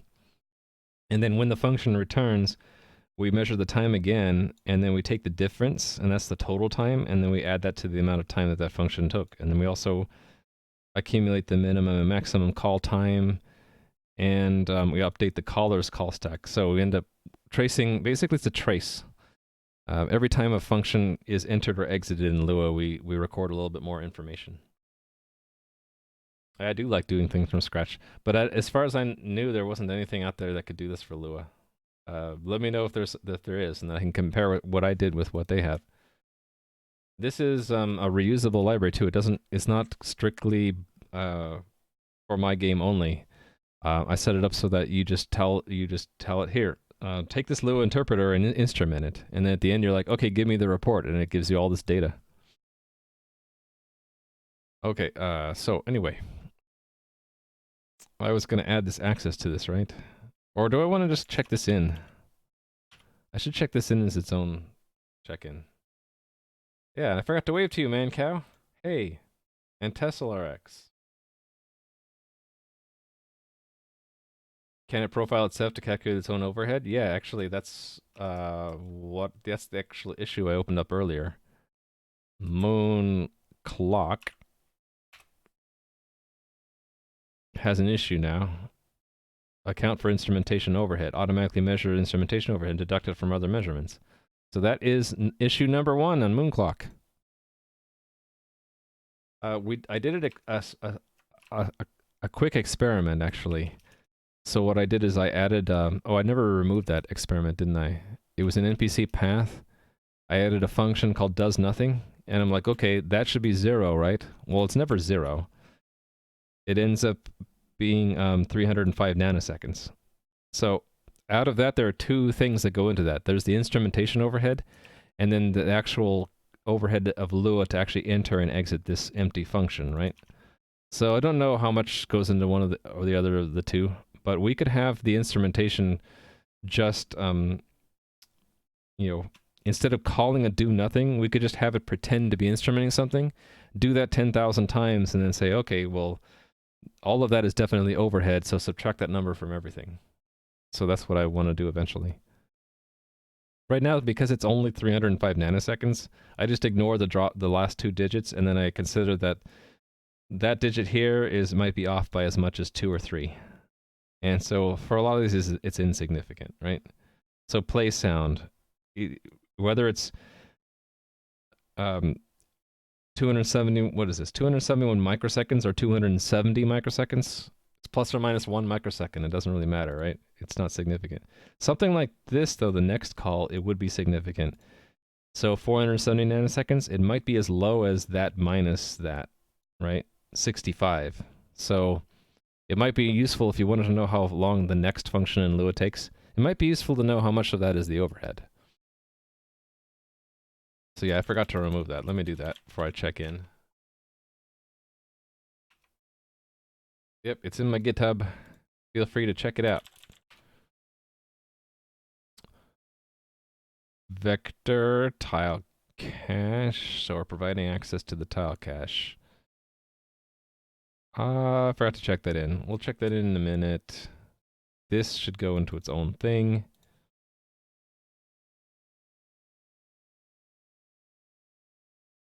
That got moved out, so all of that.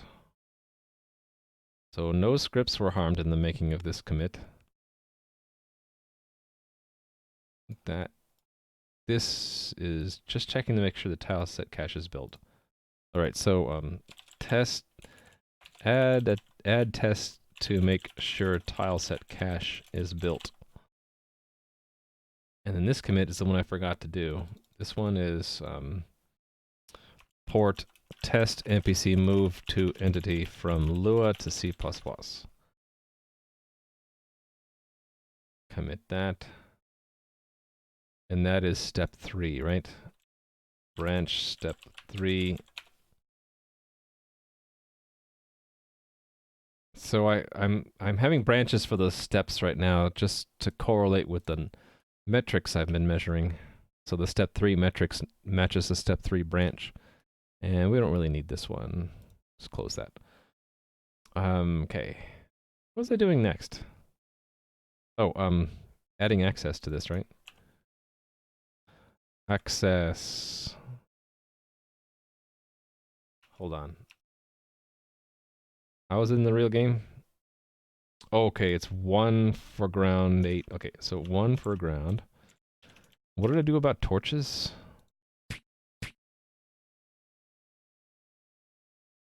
Oh, I don't have torches in the test environment. Let me go peek at the production system.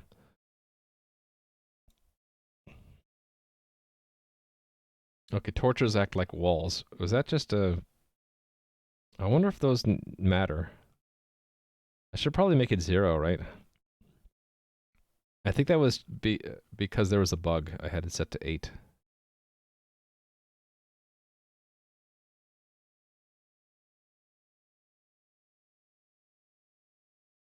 Yeah, like a lot of these things are 1 and they don't need to be. They could be 0 now. Yeah, I think that's just to fix a bug.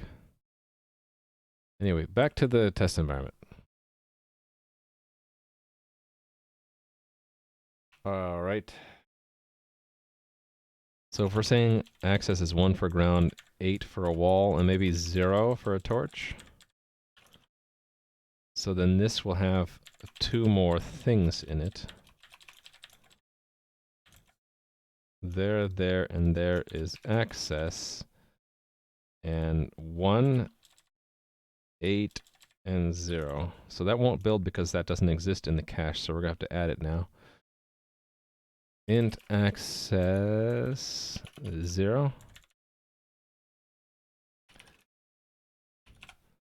If non-zero, entities are blocked from accessing the position containing this tile unless they have a movement capabilities bit mask which intersects with this value. So if it's like 1, then they have to have a 1-bit set in their movement capability. If it's 3, then they can either have 1 or 2, that kind of thing. You've been a professional dev for 4 years, and when you open my Moonclock repository, you can't understand anything from the C++ code? Well, it could be that I just didn't write it very well. What don't you understand? So Moonclock has got a README, and I haven't finished the usage. Oops, TBD. That's like a famous mistake that the company I was at last would do. They would just leave their documentation TBD. Okay, so that's maybe a problem. I didn't tell you in my README how to use the thing. But yeah, so otherwise this file structure, it's pretty basic. It's just there's one file each: header, source, and test. And if we look at the header, which part is it, do you think is hard to understand? So it's hard to read for some reason? I mean, maybe. It might, like, unless you're familiar with the using something equals notation, this is just saying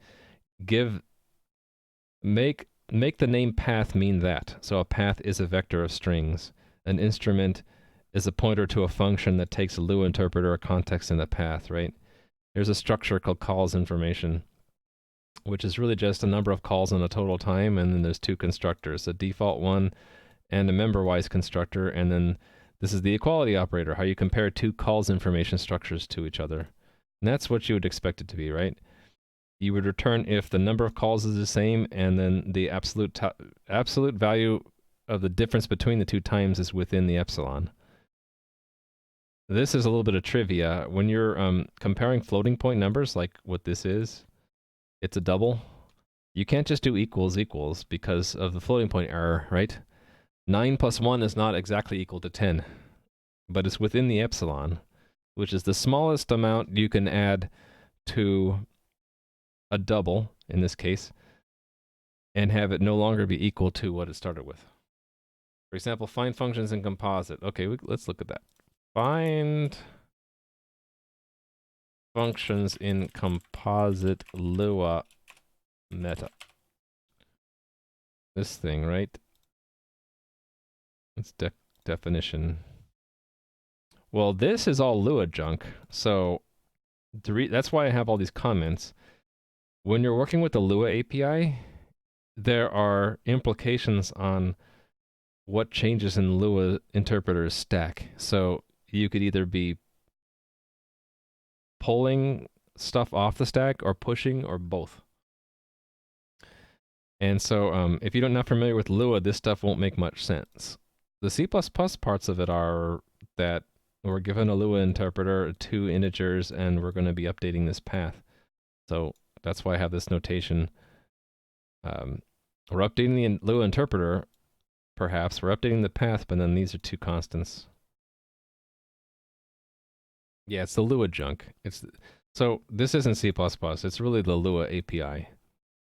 And how tables and meta tables work in Lua, it's not C++. It's esoteric Lua stuff.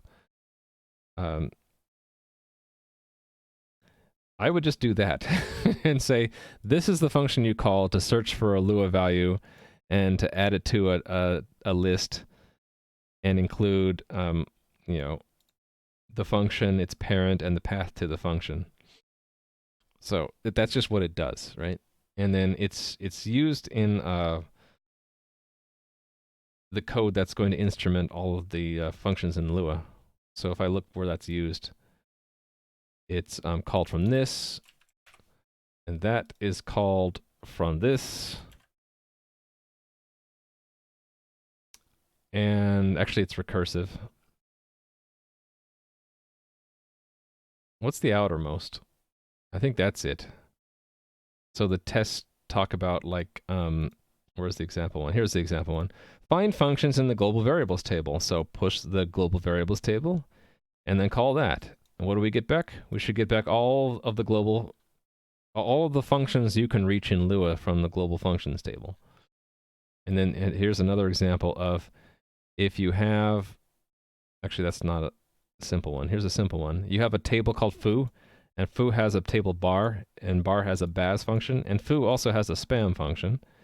Then when you call that find functions in composite, it should give you back that table. You should have bar and baz, and then you should have spam. Could Lua compile that bunch of push pop into machine? If you did Lua JIT, maybe. So this isn't using Lua JIT back where we were looking at, right? Back. This is using the Lua API, so it's not going to be just-in-time compiled or compiled. It's not going to be compiled at all. It's going to be interpreted live as we execute these lines, right? So if we use Lua JIT and you didn't use this integration between Lua and C, then yeah, it would probably compile it all away.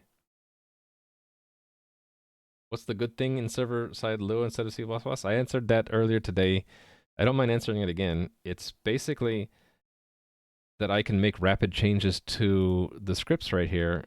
Like the moment I hit save there, it's already running in my server now. Because I have some automation written in Python to automatically upload the script as I change it. So it's already going to complain that I broke it. So I have to go fix that. And now it stops complaining. So it's that the change, I can make very, very rapid changes to the game if the game is in Lua because it's not compiled. The disadvantage of it is I need more tools around it. It's slower. So that's why it's not where I want all the game logic to stay. It's where I want the game logic to be while I'm designing it and developing it. And once it gets like finished, then I would port it to C++ and take advantage of the speed. You know, if I'm no longer needing to change it, might as well compile it into the server and be done with it. But if while I'm working on this and I'm changing it, it's really, really rapid to change. So that's why. Okay, back to these tests. Yeah, so I added that, right? This access flag. So we'll build it, make sure that the test fails, and then to fix it, we want to actually cache the access flags from the tile sets. How am I doing on time? I think another 20 minutes. Oh, it couldn't find the executable before, so it won't be able to find the tests. That's fine. Tile set test. Run.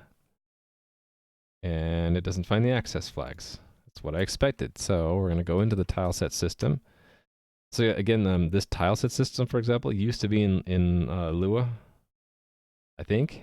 And now it's been ported to C++ to make it faster. And not only running in C++, but we're also building up caches. So that's the next step. If the script is still slow, you want to do things like cache and cheat. Try out stuff on prod without compiling or deployment. Yeah, exactly. You just live on the wild side, on the bleeding edge of things, right?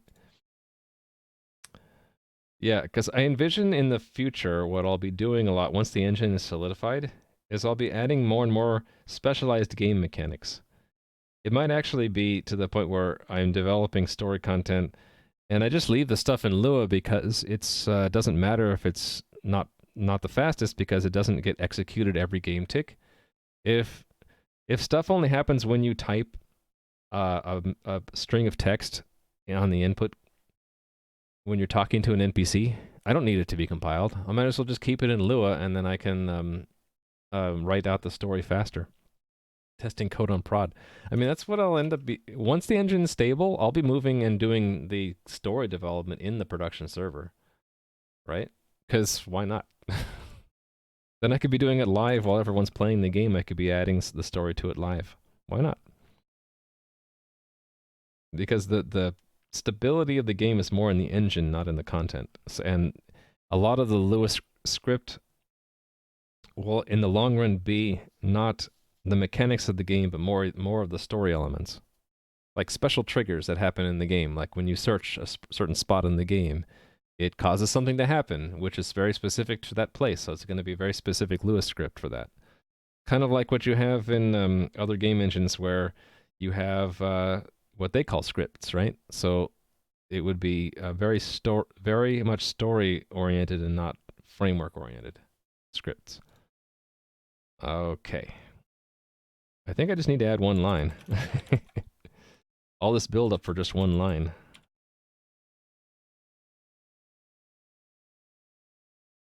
All right. Oh, it's getting brighter outside all of a sudden. Is that going to screw with my camera? Yay, it made the test pass. So let's add that. So now the cache includes the access fields. There, and there. So add tile access to tile set caches. All right. Should probably push this while I have a chance. And then I think we just want to try speeding up the access check function, right? So find access check. I have tests around this, right? Here it is. So this is a test for access check. We want to make sure that this test doesn't break when I muck with it. So bookmark. Actually, I had access there, and there. So this is what I want to change. So it is going through and reading the tile set directly where we could be using a cache. So that's what I want to do here.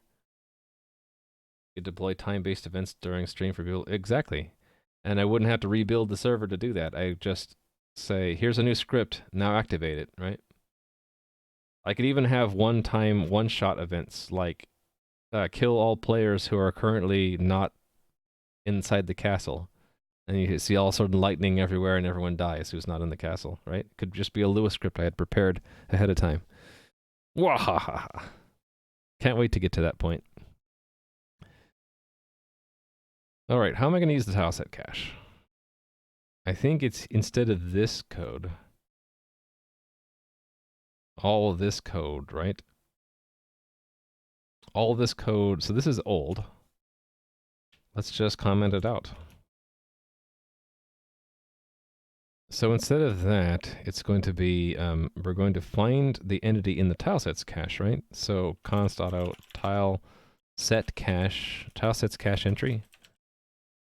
equals tile sets cache find tile set entity. If tile sets cache entry is tile sets cache and guess we're saying it's not valid, so pass. Return access check pass. And then the next check is down here, right? Actually, I can just copy that up to here now and uncomment it. If the tile ID is 0 or the tile ID is greater than, okay, let's just get const auto tiles equals that second dot tiles, right? And it's not get size, it's actually size. Okay, yeah, there's a bug here. This one is assuming that the tile ID is the index into the tiles, but I started adding explicit tile IDs in the game. I'm going to have to go back and fix that. So this has an ID, and right now they're numbered, but if I were to change those numbers, things would get really screwed up. Yeah, right now they're numbered. Okay, I need to mark this as a bug in the game. Unless I've already marked it as a bug. Tile set.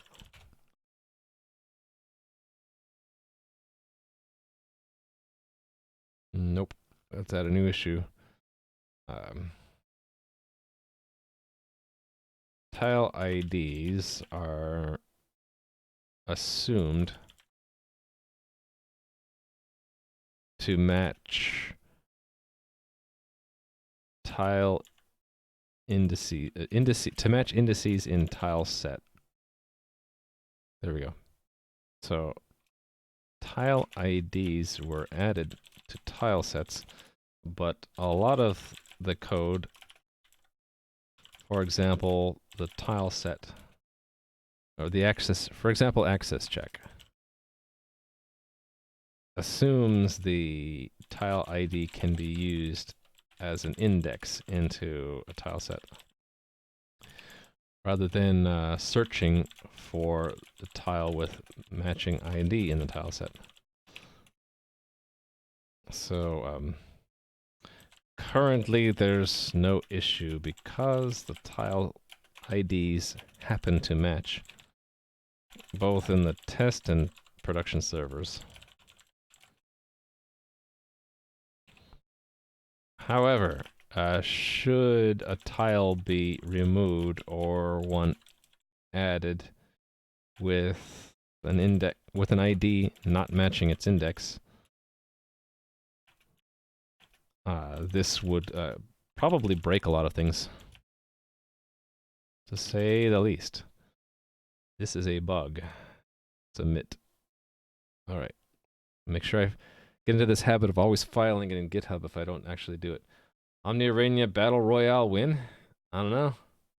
When I get the engine up to snuff. I don't know if it'll be too much longer. The biggest effort right now is to get the pathfinding in and have it be efficient. Once I have efficient pathfinding in there, then a lot of things get unlocked, right? I can have NPCs that search around the dungeons for you, monsters that wander around certain behaviors. And yeah, I probably need to start thinking about what to do if there's anything else that needs to go into the core engine. And then it opens up more story content development, I think. All right. So right now we're just gonna go with the fact that it has to be, the ID has to match the index. So this is no longer necessary. It's if it's out of range, it's a pass. Otherwise, it's that dot access, right? And I don't have to cast int. It already is an int. So then I don't need this anymore. And just make sure that this still passes, and then we'll do a performance measurement again.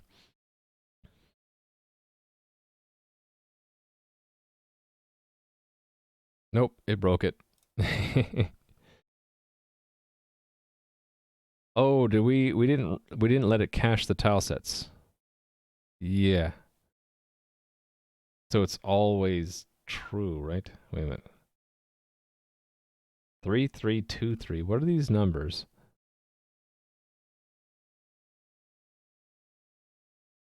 Oh, pass. So it's pass, pass, deny, pass. Instead of,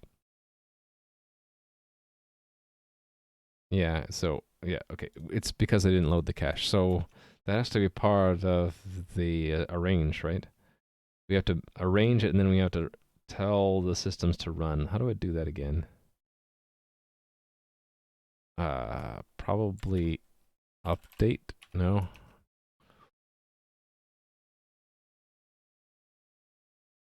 Oh, wait. I can't do it from here, can I? Hold on. This... No, I can. I can. Hold on. I can do it from where I do it here. Or from here, actually. Yeah, I can just do this.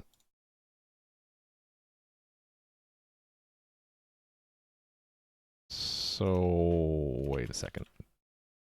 There. Right there. Right here. I can... I think I have to do start and then update. The start is to be 0, right? Then update. I think that's right. I might have to do 2 updates. Nope, that worked. Cool. So it gets cached, and then the cache is used in access check. Cool. All right. So let me build it on release build, optimized build, and we'll do some performance measurements again. Then it might be near the end of the stream. I think what I need to do after I do this caching stuff is I need to do tricks where we don't do so many searches and paths. So one thing that was obvious to me that I haven't gotten into yet is these slimes here are constantly running in their tether script to see if they're wandered too far from home. They don't need to constantly be searching because their home territory could be mapped out once, and we only need to calculate it if we change the shape of their environment, right? So if I did something like I poked a hole there, now it needs to update, and George is going to have a fun time here for a while. If I do that again, now it updates it again, right? But if I'm not touching the environment, their distance from their home, we only need to search that once, and then we could cache that, and then we'd eliminate a ridiculous number of path finds that these slimes are doing right now. Every single slime here, every half second, is doing a search to see if it's too far from its home position. It wouldn't need to do that search at all. It could just look it up in a cache. Same thing with George's is aggro search. He's constantly searching, even though even if he doesn't move. So really, only if he moves do we need to search again. And if he only moves 1 square, then why search why do a complete new search? Why not just update the previous search? If I could figure out how to do that correctly. Anyway, that's probably what I'll end up working on Thursday. This built, right? No, it's still building. I didn't stall for long enough.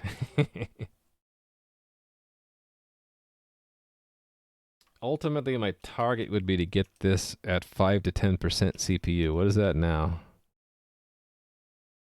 It is at... It's actually under 10%. If I could get it under 5%, I'd be really happy. So 5% of 20 would be 5. No. 10. No, 1. 1.0 is 5% of 20, right? So if I can get it from 1.7 down to 1.0, I'd be happy. And this is measuring it on my PC. I also need to measure it on the AWS server. I need to deploy it into production or set up a test environment on AWS, measure it there, and see how slow it is. All right, done? Done. Okay, good. Let us stop. Oh, wait a minute. Update and then serve.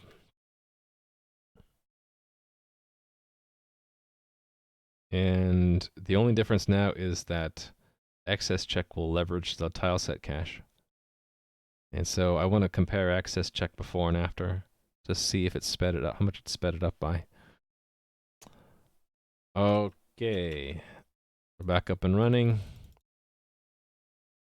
So again, we're going to start profiling, and then I'm going to grab George and have him do some aggro for a little bit. And at the 20-second mark, I'm going to stop and look at the report. I'm doing this a lot. I wonder if I could have it like auto stop.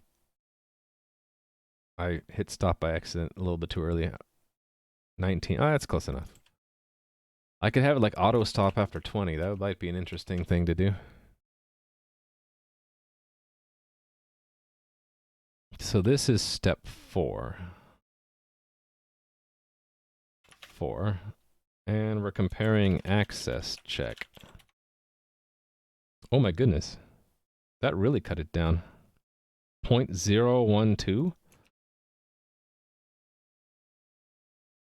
Wow. Okay, that was a 10x improvement. It went from 215 milliseconds down to 12.7. And it's roughly the same number of calls. That's awesome. Oh my goodness. I got under my 5% target already. Just by doing the tileset cache. I kind of want to run it again though. Let me run it again with a good 20 second this time. So start. And then let's put an enemy out here for George to fight. Yeah, I didn't expect that. I only expected like a tiny bit of improvement. I didn't expect it to like 10x improvement on access check. So that must mean it's really, really expensive to do hold on. It must be really expensive to do all that JSON lookup that I was doing, right?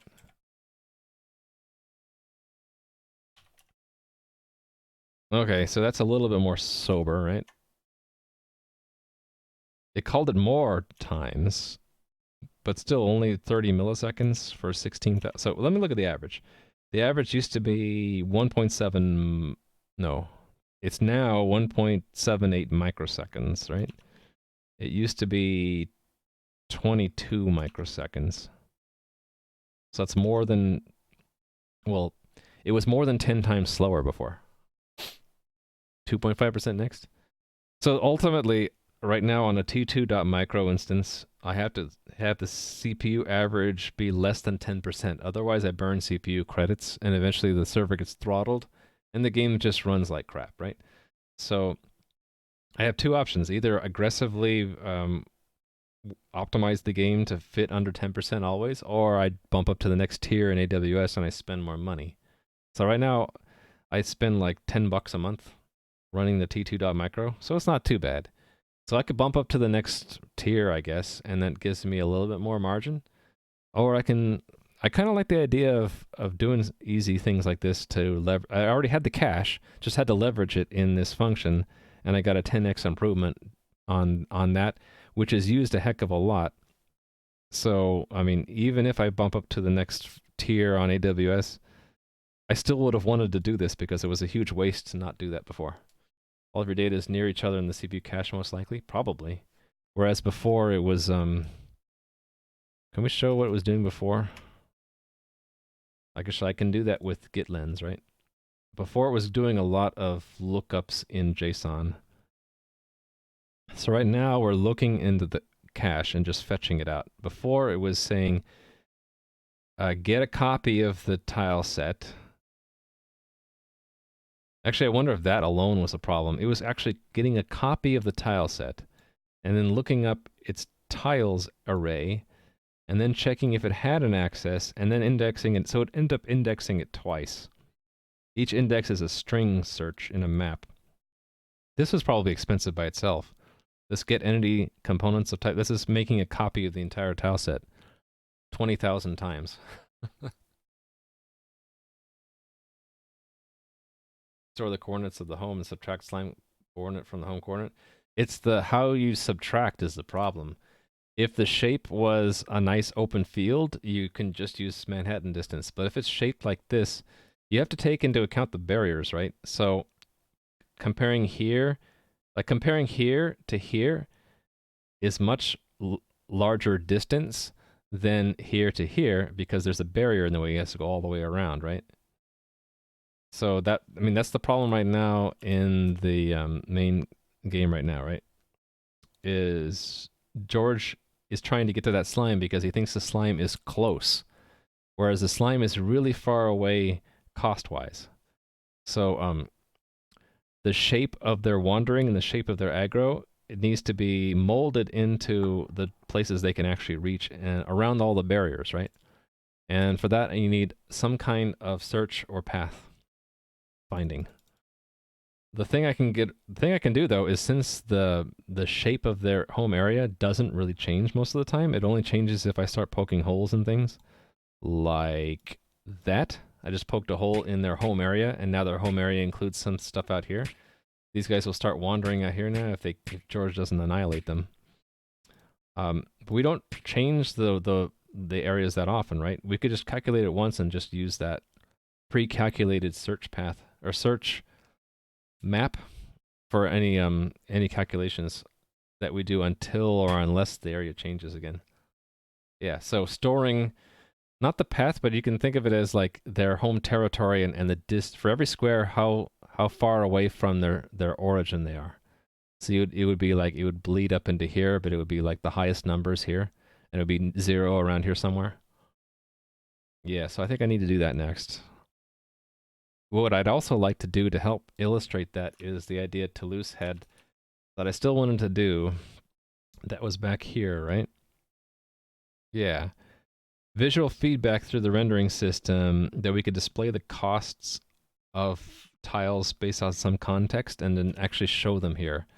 So like we could show, special colored tiles with numbers on them showing how far away from slime's spawn point every position is, and then only draw up till the point where they would stop wandering.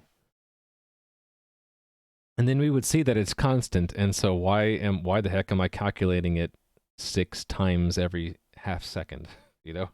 Every one of these slimes does it too. Like we only really needed to, even if it was changing every tick, we only have to do it once, not 6 times.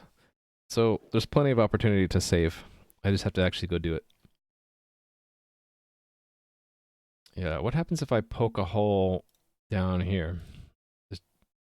They should start wandering there, and George doesn't see them for a while. Oh, now he sees them, and he's going to go after them. When as soon as I do that, George is like, "Oh, I'm far away from home now. I need to go back." Hotspot mapping like a thermal camera. Yeah, exactly. I want to do that. So that's probably what I'll do on Thursday. I don't stream on Wednesdays because of a meeting and then right in the middle of the day. I'll be back on Thursday to probably do that. I'm really happy though that I was able to get this gain. Oh wait a minute, did I? Hold on. Wait a minute. Am I celebrating too early? It didn't really reduce it. Wait a minute. Wait a minute. Oh, access check is cheap, but there's something still expensive. Right. Well, this is cheap now, right? That used to be a lot more expensive. Yeah, that used to be 20 microseconds. Now it's 1.9. So what's the total is still high. Why is that? Is it doing something else now with that time? The tether is still taking a long time. Why is tether taking a long time? Pursuit try position? Oh, it's doing a path find. So the path find is still really slow. That became the predominant one, it looks like. Well, hold on. 1.3 milliseconds, step 4. 3 point, so it's faster, but it's still not fast enough. We also did it a lot more that time. 604 pathfinds instead of 325. Why did we call pathfind so much? Was it this pursuit called more? It's called twice as often. Okay, so it ended up just it ended up being a wash because it did more pathfinding to begin with. So I need to solve that. I know, I was celebrating before the cake is served. But the access check itself is faster, and it was a okay, 0.2 out of my 2.0 was knocked off. Up to. Yeah. Yeah, maybe I was celebrating a little bit too early. So yeah, I'm gonna get most of my gain by just avoiding calling this pathfinding, unless there's something else I can reduce on here. Why is path cost still high?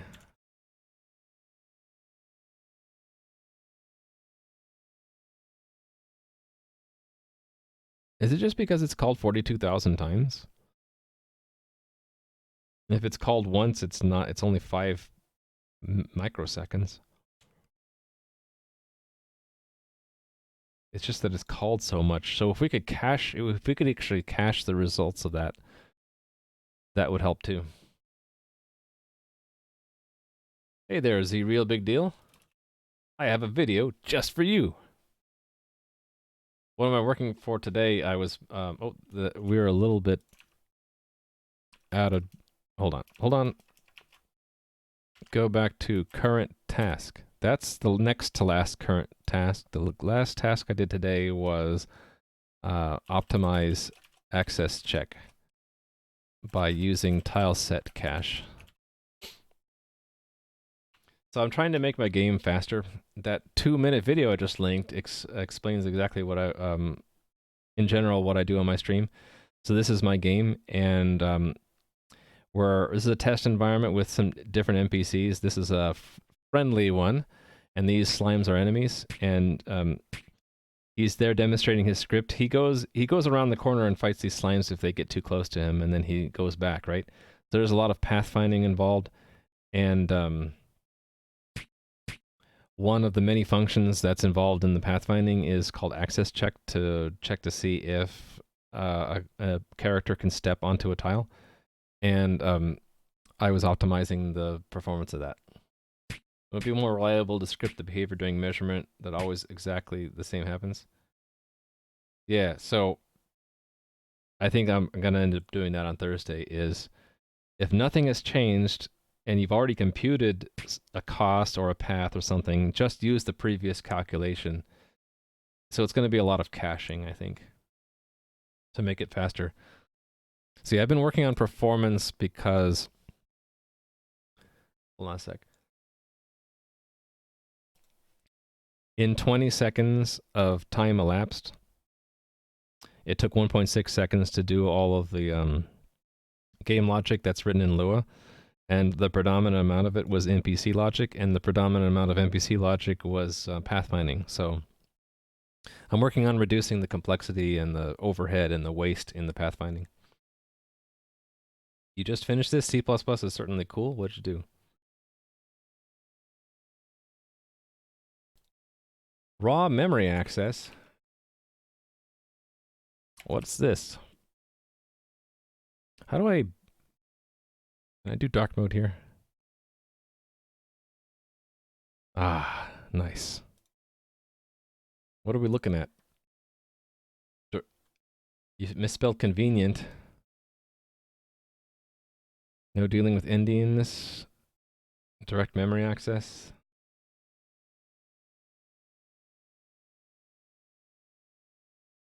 Oh, cool.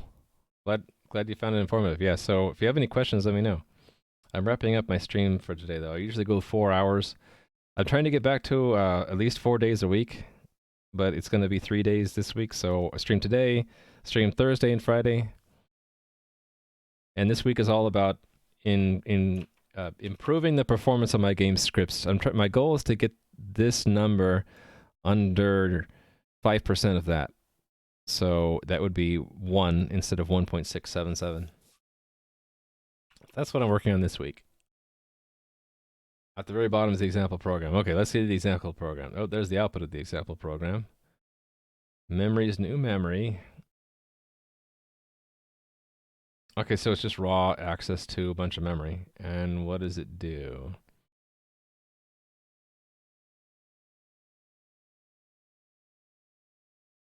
Yeah, I want to get back to the gameplay aspects, definitely. Oh, this stuff. Yeah, the manipulating memory in the neutral way. Yeah. I wonder how well does a compiler optimize those loops away? Because you would think that you could unroll that loop and make it more efficient. I wonder if the compiler does that for you. Because this digits divided by 8 is probably going to be small, right?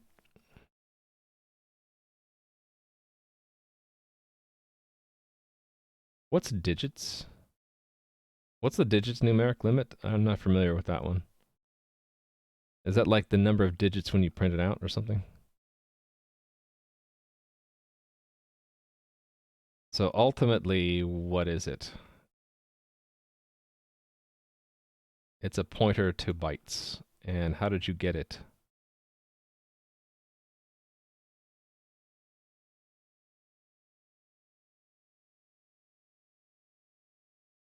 Hold on, I don't get this. Oh, is it the contain type? Hold on, there's something I don't understand about this. Memory.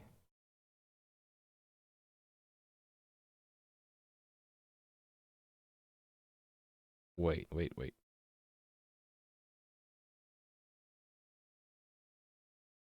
So what's the default constructor?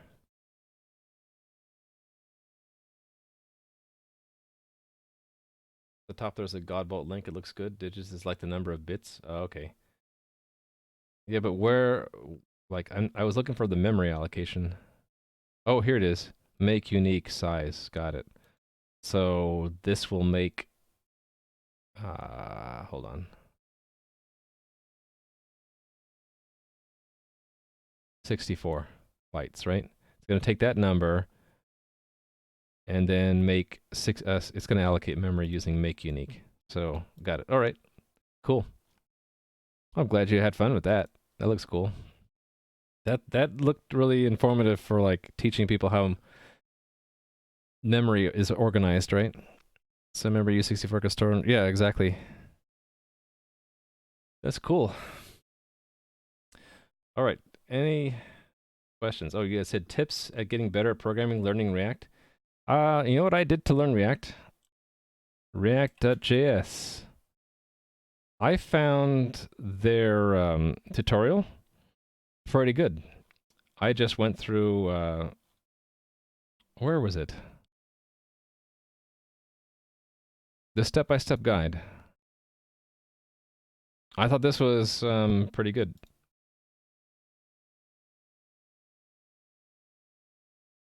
Now, it might not be the best way for everybody to learn. There's another one too, right? Was it get started and then where was it?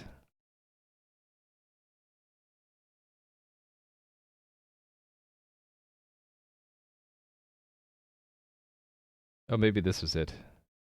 Yeah, this is it. So this guide teaches you step by step how to make a little tic-tac-toe game in React. And so I found their built-in tutorials good enough for me. But yeah, everyone's different. I know I have a little bit of sparkles above my head. The lighting in my desk area is really horrible right now. Should I fix that or just not bother? Hold on. Where is my camera? There it is. I can do a little bit of adjustment really quick. There we go. Yeah, looking for the tic-tac-toe game. Yeah, so it's React.js tutorial. I would say start with a tutorial if this works for you. Getting better at programming is just all about practice. Sparkles just show how much I'm thinking. Yeah, exactly. So yeah, like you could go back and see my VODs where I was basically learning React on stream. I struggled for a few weeks to months, and still I'm not the best at it. I think amongst the four different languages I use, JavaScript is my weakest still. Tell the truth, you're an alien being and you're reverting to your report. That's you got me, Riley Monkey. That's what happened. So yeah, I would definitely try this tutorial, and if that doesn't work, there are other ways to learn. You could stream on Twitch and try to learn React live, and you will have viewers come in and help you.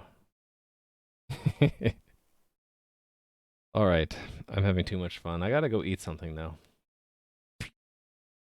So let me try to rate somebody. I will be back on Thursday. I hate to have to go, but you know I'm gonna run out of steam very soon if I don't eat something.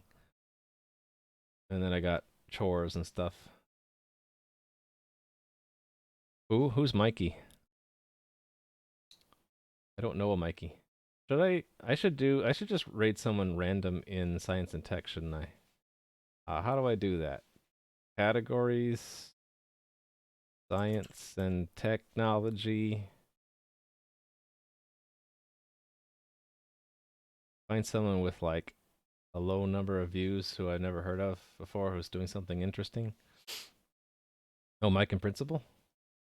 I could rate him. It's been a while. Random's fun.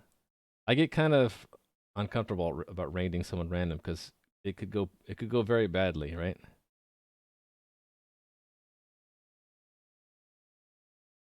Maybe we'll rate Mike. What's he doing right now? What is Mike up to?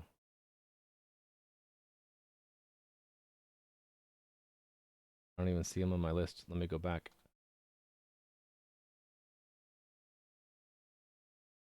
Did he just start? I know he's been going for 5 hours.